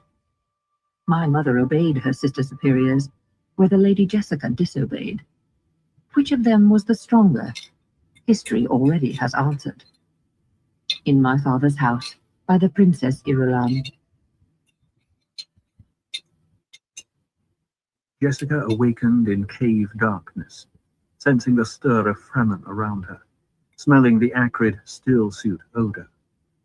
Her inner time sense told her it would soon be night outside, but the cave remained in blackness, shielded from the desert by the plastic hoods that trapped their body moisture within this space. She realized that she had permitted herself the utterly relaxing sleep of great fatigue, and this suggested something of her own unconscious assessment on personal security within Stilgar's troop. She turned in the hammock that had been fashioned of her robe, slipped her feet to the rock floor and into her desert boots. I must remember to fasten the boots slip fashion to help my still suit's pumping action, she thought. There are so many things to remember. She could still taste their morning meal, the morsel of bird flesh and grain bound within a leaf with spice honey, and it came to her that the use of time was turned around here. Night was the day of activity, and day was the time of rest. Night conceals. Night is safest. She unhooked her robe from its hammock pegs in a rock alcove, fumbled with the fabric in the dark until she found the top, slipped into it. How to get a message out to the Bene Gesserit, she wondered. They would have to be told of the two strays in Arakine's sanctuary. Glow globes came alight farther into the cave. She saw people moving there, Paul among them already dressed and with his hood thrown back to reveal the profile. He had acted so strangely before they retired, she thought. Withdrawn. He was like one come back from the dead, not yet fully aware of his return, his eyes half shut and glassy with the inward stare. It made her think of his warning about the spice-impregnated diet. Addictive. Are there side effects? She wondered. He said it had something to do with his prescient faculty, but he has been strangely silent about what he sees. Stilgar came from shadows to her right, crossed to the group beneath the glow globes. She marked how he fingered his beard, and the watchful, cat-stalking look of him. Abrupt fear shot through Jessica as her senses awakened to the tensions visible in the people gathered around Paul, the stiff movements, the ritual positions. They have my countenance, Stilgar rumbled. Jessica recognized the man Stilgar confronted, Jameis. She saw then the rage in Jameis, the tight set of his shoulders. Jameis, the man Paul bested, she thought. You know the rules, Stilgar, Jameis said. Who knows it better? Stilgar asked, and she heard the tone of placation in his voice, the attempt to smooth something over. I choose the combat, Jameis growled. Jessica sped across the cave, grasped Stilgar's arm. What is this? She asked. It's the Amtal rule, Stilgar said. Jameis is demanding the right to test your part in the legend. She must be championed, Jameis said. If her champion wins, that's the truth in it. But it's said, he glanced across the press of people, that she'd need no champion from the Fremen, which can mean only that she brings her own champion. He's talking of single combat with Paul, Jessica thought. She released Stilgar's arm, took a half step forward. I'm always my own champion, she said. The meaning's simple enough for... You will not tell us our ways, Jameis snapped. Not without more proof than I've seen. Stilgar could have told you what to say last morning. He could have filled your mind full of the coddle, and you could have bird-talked it to us, hoping to make a false sway among us. I could take him, Jessica thought, but that might conflict with the way they interpret the legend. and again she wondered at the way the Missionaria Protectiva's work had been twisted on this planet. Stilgar looked at Jessica, spoke in a low voice, but one designed to carry to the crowd's fringe. Jamis is one to hold a grudge, Sayadina. Your son bested him, and it was an accident, Jamis roared. There was witch force at Tuono Basin, and I'll prove it now. And I bested him myself, Stilgar continued. He seeks by this Tahadi challenge to get back at me as well. There's too much of violence in Jamis for him ever to make a good leader. Too much Gothla, the distraction. He gives his mouth to the rules and his heart to the Safa, the turning away. No, he could never make a good leader. I've preserved him this long because he's useful in a fight as such, but when he gets this carving anger on him, he's dangerous to his own society. Stilgar, Jamis rumbled. And Jessica saw what Stilgar was doing, trying to enrage Jamis, to take the challenge away from Paul. Stilgar faced Jamis, and again Jessica heard the soothing in the rumbling voice. Jamis, he's but a boy. You named him a man, Jamis said. His mother says he's been through the Gorm Jabbar. He's full-fleshed and with a surfeit of water. The ones who carried their pack say there's liter-johns of water in it. Liter-johns, and us sipping our catch pockets the instant they show dew sparkle. Stilgar glanced at Jessica. Is this true? Is there water in your pack? Yes. Liter-johns of it? 2 liter-johns. What was intended with this wealth? Well, she thought. She shook her head, feeling the coldness in his voice. Where I was born, water fell from the sky and ran over the land in wide rivers, she said. There were oceans of it so broad you could not see the other shore. I've not been trained to your water discipline. I've never before had to think of it this way. A sighing gasp arose from the people around them. Water fell from the sky? It ran over the land? Did you know there are those among us who've lost from their catch pockets by accident, and will be in sore trouble before we reach Tabor this night? How could I know? Jessica shook her head. If they're in need, give them water from our pack. Is that what you intended with this wealth? I intended it to save life, she said. Then we accept your blessing, Sayadina. You'll not buy us off with water, Jamis growled. Nor will you anger me against yourself, Stilgar. I see you trying to make me call you out before I proved my words. Stilgar faced Jamis. Are you determined to press this fight against a child, Jamis? His voice was low, venomous. She must be championed, even though she has my countenance. I invoke the Umtal rule, Jamis said. It's my right. Stilgar nodded. Then, if the boy does not carve you down, you'll answer to my knife afterward. And this time I'll not hold back the blade as I've done before. You cannot do this thing, Jessica said. Paul's just... You must not interfere, Sayadina, Stilgar said. Oh, I know you can take me, and therefore can take anyone, but you cannot best us all united. This must be. It is the Omtal rule. Jessica fell silent, staring at him in the green light of the glow globes, seeing the demoniacal stiffness that had taken over his expression. She shifted her attention to Jamis, saw the brooding look to his brows, and thought, I should have seen that before. He broods. He's the silent kind, one who works himself up inside. I should have been prepared. If you harm my son, she said, you'll have me to meet.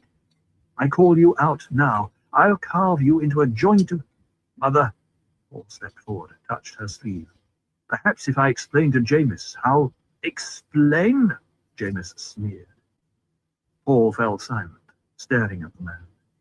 He felt no fear of him. Jamis appeared clumsy in his movements, and he had fallen so easily in their night encounter on the sand. But Paul still felt the nexus boiling of this cave, still remembered the prescient visions of himself, dead under a knife. There had been so few avenues of escape for him in that vision. Stilgar said, Sayadina, you must step back now. Stop calling her Sayadina, Jamis said. That's yet to be proved. So she knows the prayer. What's that? Every child among us knows it. He has talked enough, Jessica thought. I've the key to him. I could immobilize him with a word. She hesitated. But I cannot stop them all. You will answer to me, then, Jessica said, and she pitched her voice in a twisting tone with a little whine in it and a catch at the end. Jameis stared at her, fright visible on his face. I'll teach you the agony, she said in the same tone. Remember that as you fight. You'll have agony such as will make the Gom Jabbar a happier memory by comparison. You will ride with your entire... She tries a spell on me, Jameis gasped. He put his clenched right fist beside his ear. I invoke the silence on her. So be it then, Stilgar said. He cast a warning glance at Jessica. If you speak again, Silence, we'll know it's your witchcraft and you'll be forfeit. He nodded for her to step back. Jessica felt hands pulling her, helping her back, and she sensed they were not unkindly. She saw Paul being separated from the throng, the elfin-faced Cheney whispering in his ear as she nodded toward Jameis. A ring formed within the troop.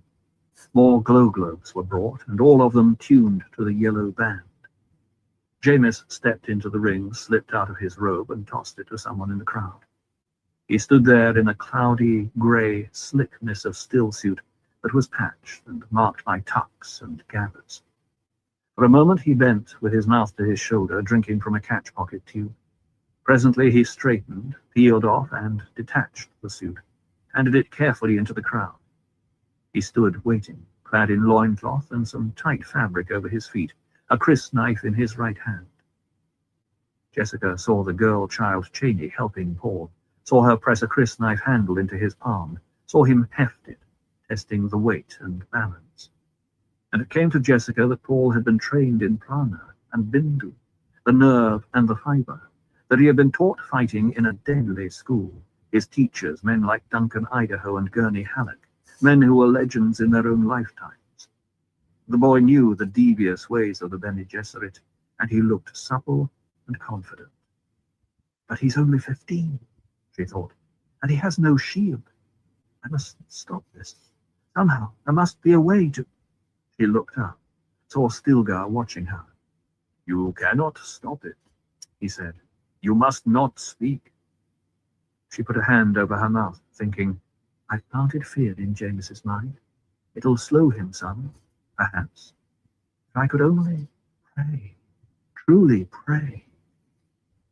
Paul stood alone now, just into the ring, clad in the fighting trunks he'd worn under his stillsuit. He held a crisp knife in his right hand. His feet were bare against the sand-gritted rock. Idaho had warned him time and again. When in doubt of your surface, bare feet at best. And there were Cheney's words of instruction, still in the front of his consciousness. Jameis turns to the right with his knife after a parry. It's a habit in him we've all seen, and he'll aim for the eyes to catch a blink in which to slash you. And he can fight either hand. Look out for a knife shift. But strongest in Paul, so that he felt it with his entire body, was training and the instinctual reaction mechanism that had been hammered into him day after day, hour after hour on the practice floor. Gurney Halleck's words were there to remember. A good knife fighter thinks on point and blade and shearing guard simultaneously. The point can also cut. The blade can also stab. A shearing guard can also trap your opponent's blade. Paul glanced at the crisp knife. There was no shearing guard, only the slim, round ring of the handle with its raised lips to protect the hand. And even so, he realized that he did not know the breaking tension of this blade, did not even know if it could be broken. Jameis began sidling to the right along the edge of the ring opposite Paul. Paul crouched, realizing then that he had no shield, but was trained to fighting with its subtle field around him, trained to react on defense with utmost speed, while his attack would be timed to the controlled slowness necessary for penetrating the enemy's shield. In spite of constant warning from his trainers not to depend on the shield's mindless blunting of attack speed, he knew that shield awareness was part of it. Jameis called out in ritual challenge. May thy knife chip and shatter. This knife will break then, Paul thought. He cautioned himself that Jameis also was without shield, but the man wasn't trained to its use, had no shield fighter inhibitions. Paul stared across the ring at Jameis. The man's body looked like knotted whipcord on a dried skeleton. His crysknife shone milky yellow in the light of the glow globes. Fear coursed through Paul. He felt suddenly alone and naked, standing in dull yellow light within this ring of people. Prescience had fed his knowledge with countless experiences, hinted at the strongest currents of the future and the strings of decision that guided them. But this was the real now. This was death hanging on an infinite number of minuscule mischances. Anything could tip the future here, he realized. Someone coughing in the troop of watchers, a distraction, a variation in a glow globe's brilliance, a deceptive shadow. I'm afraid, Paul told himself. And he circled warily opposite Jameis, repeating silently to himself the Bene Gesserit litany against fear. Fear is the mind killer. It was a cool bath washing over him. He felt muscles untie themselves, become poised and ready. I'll sheath my knife in your blood, Jameis snarled, and in the middle of the last word he pounced. Jessica saw the motion, stifled an outcry. Where the man struck, there was only empty air, and Paul stood now behind Jameis with a clear shot at the exposed back. Now, Paul, now! Jessica screamed it in her mind. Paul's motion was slowly timed, beautifully fluid, but so slow it gave Jameis the margin to twist away, backing and turning to the right. Paul withdrew, crouching low. First, you must find my blood, he said. Jessica recognized the shield fighter timing in her son, and it came over her what a two-edged thing that was. The boy's reactions were those of youth, and trained to a peak these people had never seen. But the attack was trained too, and conditioned by the necessities of penetrating a shield barrier. A shield would repel too fast a blow, admit only the slowly deceptive counter. It needed control and trickery to get through a shield. Does Paul see it? She asked herself. He must. Again, Jameis attacked, ink-dark eyes glaring, his body a yellow blur under the glow globes. And again, Paul slipped away to return too slowly on the attack. And again, and again. Each time, Paul's counterblow came an instant late. And Jessica saw a thing she hoped Jameis did not see. Paul's defensive reactions were blindingly fast, but they moved each time at the precisely correct angle they would take if a shield were helping deflect part of Jameis's blow. Is your son playing with that poor fool? Stilgar asked. He waved her to silence before she could respond. Sorry, you must remain silent. Now the two figures on the rock floor circled each other, Jameis with knife hand held far forward and tipped up slightly, Paul crouched with knife held low. Again Jameis pounced, and this time he twisted to the right, where Paul had been dodging. Instead of faking back and out, Paul met the man's knife hand on the point of his own blade. Then the boy was gone, twisting away to the left and thankful for Cheney's warning. Jameis backed into the center of the circle, rubbing his knife hand, blood dripping from the injury for a moment. Stopped. His eyes were wide and staring, two blue-black holes, studying Paul with a new wariness in the dull light of the glow globes. Ah, that one hurt, Stilgar murmured. Paul crouched at the ready, and, as he had been trained to do after first blood, called out, Do you yield? Ha! Jameis cried. An angry murmur arose from the troop. Hold, Stilgar called out. The lad doesn't know our rule. Then, to Paul, there can be no yielding in the Tahadi challenge. Death is the test of it. Jessica saw Paul swallow hard, and she thought, he's never killed a man like this. In the hot blood of a knife fight? Can he do it? Paul circled slowly right, forced by Jameis's movement. The prescient knowledge of the time-boiling variables in this game came back to plague him now. His new understanding told him there were too many swiftly compressed decisions in this fight for any clear channel ahead to show itself. Variable piled on variable. That was why this cave lay as a blurred nexus in his path. It was like a gigantic rock in the flood, creating maelstroms in the current around it. Have an end to it, lad, Stilgar muttered. Don't play with him. Paul crept farther into the ring, relying on his own edge in speed. Jamis backed now that the realization swept over him, that this was no soft off-worlder in the Tahari ring, easy prey for a Fremen Christknife. Jessica saw the shadow of desperation in the man's face. Now is when he's most dangerous, she thought. Now he's desperate and can do anything. He sees that this is not like a child of his own people, but a fighting machine born and trained to it from infancy. Now, the fear I planted in him has Right, come they to definitely bloom. have a good knife fight. And she found in herself a sense of pity for Jamis, an emotion tempered by awareness of the immediate peril to her son. Jamis could do anything, any unpredictable thing, she told herself. She wondered then if Paul had glimpsed this future, if he were reliving this experience. But she saw the way her son moved, the beads of perspiration on his face and shoulders, the careful wariness visible in the flow of muscles.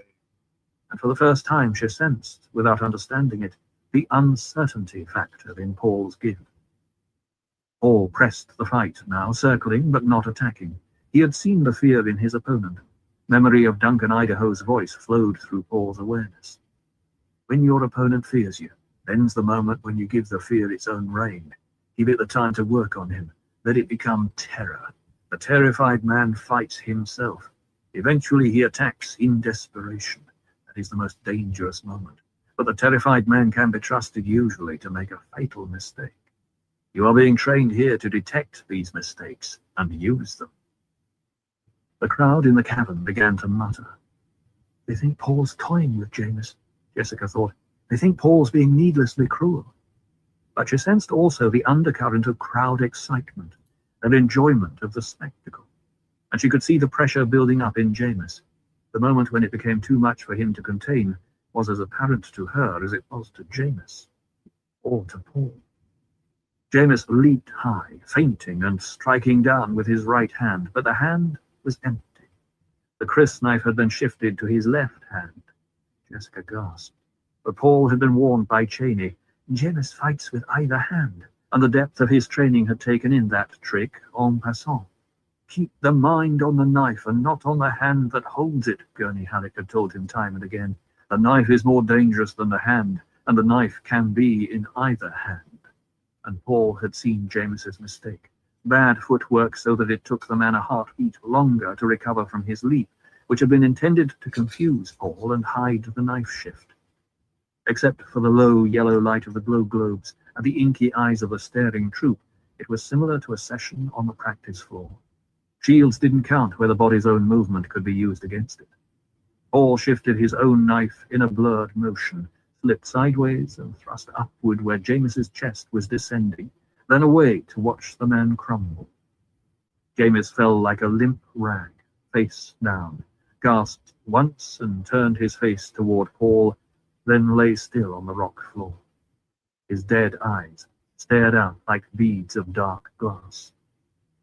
Killing with a point lacks artistry, Idaho had once told Paul, but don't let that hold your hand when the opening presents itself. The troop rushed forward, filling the ring, pushing Paul aside. They hid Jamis in a frenzy of huddling activity. Presently a group of them hurried back into the depths of the cavern, carrying a burden wrapped in a robe. And there was no body on the rock floor. Jessica pressed through toward her son. She felt that she swam in a sea of robed and stinking backs, a throng strangely silent. Now is the terrible moment, she thought. He has killed a man in clear superiority of mind and muscle. He must not grow to enjoy such a victory. She forced herself through the last of the troop and into a small open space, where two bearded Fremen were helping Paul into his stillsuit. Jessica stared at her son. Paul's eyes were bright. He breathed heavily, permitting the ministrations to his body rather than helping them. Him against Jamis, and not a mark on him, one of the men muttered.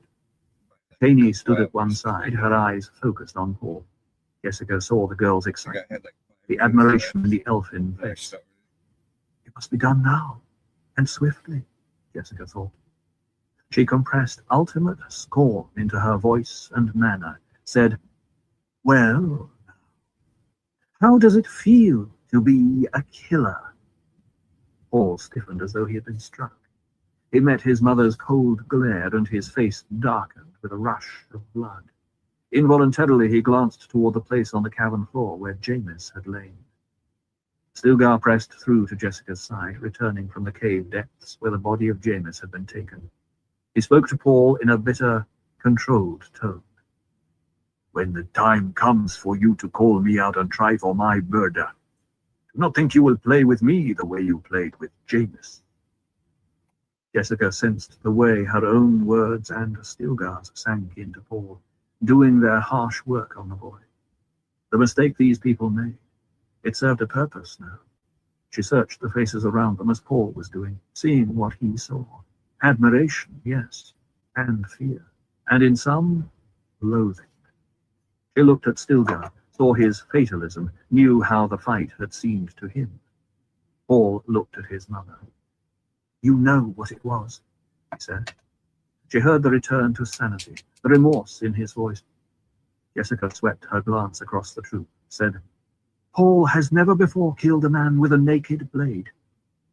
Stilgar faced her, disbelief in his face. "I wasn't playing with him," Paul said. He pressed in front of his mother, straightening his robe, glanced at the dark place of Jamis's blood on the cavern floor. "I did not want to kill him." Jessica saw belief come slowly to Stilgar, saw the relief in him as he tugged at his beard with a deeply veined hand. She heard muttering awareness spread through the troop. "That's why you asked him to yield," Stilgar said.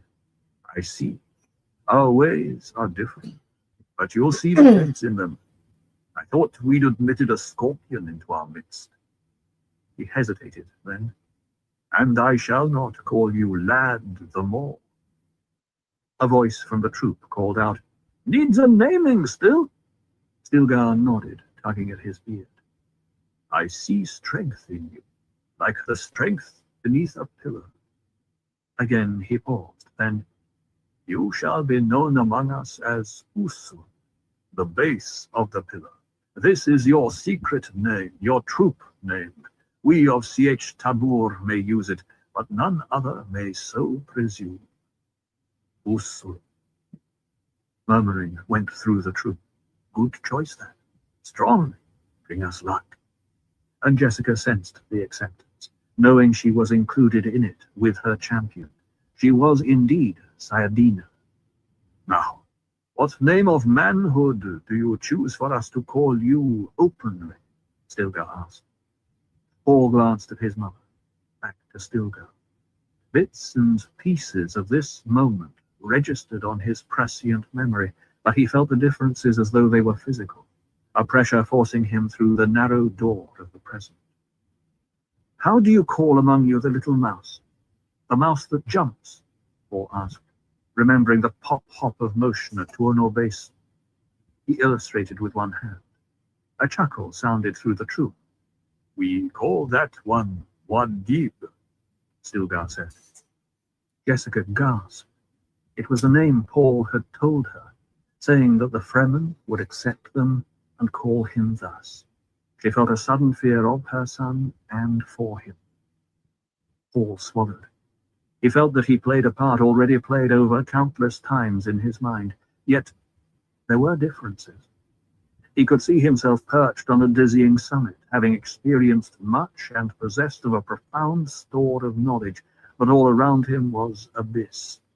And again he remembered the vision of fanatic legions following the green and black banner of the Atreides, pillaging and burning across the universe in the name of their prophet, Muad'Dib. That must not happen, he told himself. "Is that the name you wish, Muad'Dib?" Stilgar asked. "I am an Atreides," Paul whispered, and then, louder, "It's not right that I give up entirely the name my father gave me. Could I be known among you as Paul Muad'Dib?" "You are Paul Muad'Dib," Stilgar said, and Paul thought, that was in no vision of mine. I did a different thing. But he felt that the abyss remained all around him. Again, a murmuring response went through the troop as man turned to man. "Wisdom with strength couldn't ask more. It's the legend for sure. Lisan al-Gaib! Lisan al-Gaib!" I will tell you a thing about your new name, Stilgar said. The choice pleases us. Wadib is wise in the ways of the desert. Wadib creates his own water. Wadib hides from the sun and travels in the cool night. Wadib is fruitful and multiplies over the land. Wadib we call instructor of boys. That is a powerful base on which to build your life, Paul Wadib, who is Usul among us. We welcome you. Stilgar touched Paul's forehead with one palm, withdrew his hand, embraced Paul, and murmured, Usul. As Stilgar released him, another member of the troop embraced Paul, repeating his new troop name. And Paul was passed from embrace to embrace through the troop, hearing the voices, the shadings of tone. Usul, Usul, Usul. Already he could place some of them by name. And there was Cheney, who pressed her cheek against his as she held him, and said his name. Presently Paul stood again before Stilgar, who said, Now you are of the Ichwan Bedouin, our brother. His face hardened, and he spoke with command in his voice. And now, Paul Wadib, tighten up that still suit. He glanced at Cheney. Cheney, Paul Wadib's nose plugs are as poor a fit I've ever seen. I thought I ordered you to see after him. I hadn't the makings still, she said. There's James's, of course, but... Enough of that. Then I'll share one of mine, she said. I can make do with one until... You will not, Stilgar said. I know there are spares among us. Where are the spares? Together or a band of savages? Hands reached out from the troop, offering fibrous objects. Stilgar selected 4, handed them to Cheney. Fit these to Usul and the Sardina. A voice lifted from the back of the troop. What of the water still? What of the liter johns in their pack? I know your need, Farouk, Stilgar said. He glanced at Jessica. She nodded. Broach 1 for those that need it, Stilgar said. Watermaster, where is a watermaster? Ah, Shimum.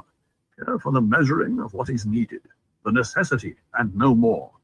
This water is the dower property of the Sardina, and will be repaid in the CH field rates less pack fees. What is the repayment at field rate? Asked. 10 for 1, Stilgar said. But it's a wise rule, as you'll come to see, Stilgar said. A rustling of robes marked movement at the back of the troop as men turned to get the water. Stilgar held up a hand, and there was silence. As to Jamis, he said, I order the full ceremony. Jamis was our companion and brother of the Ichwan Bedouin. There shall be no turning away without the respect due one who proved our fortune by his Tahadi challenge. I invoke the right at sunset, when the dark shall cover him. Paul, hearing these words, realized that he had plunged once more into the abyss. Blind time. There was no past occupying the future in his mind, except he could still sense the green and black Atreides banner waving somewhere ahead, still see the jihad's bloody swords and fanatic legions. It will not be, he told himself. I cannot let it be. God created Arrakis to train the faithful. From the wisdom of Muad'Dib by the Princess Irulan.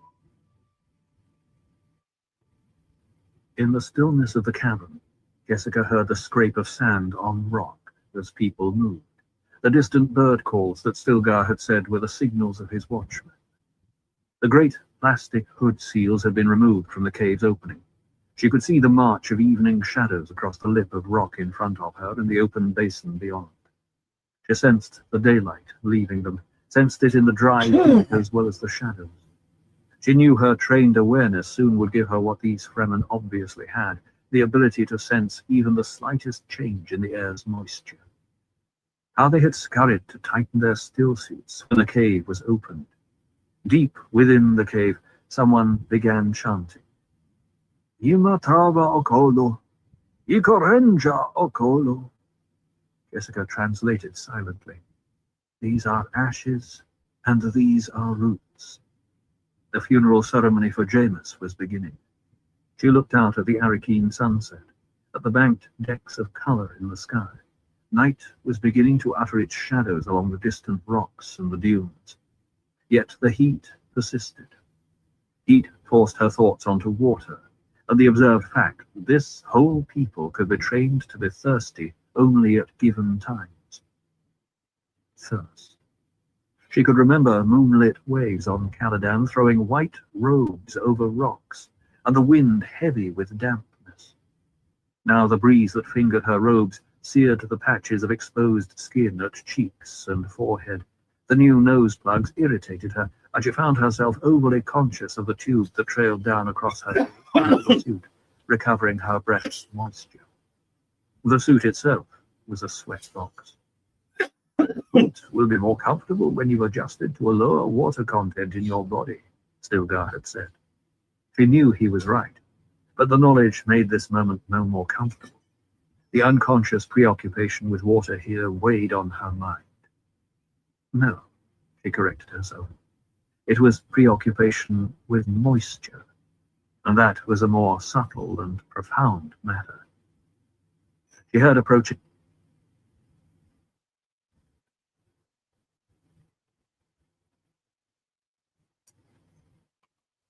All right, everyone. Got caught into this life for tonight.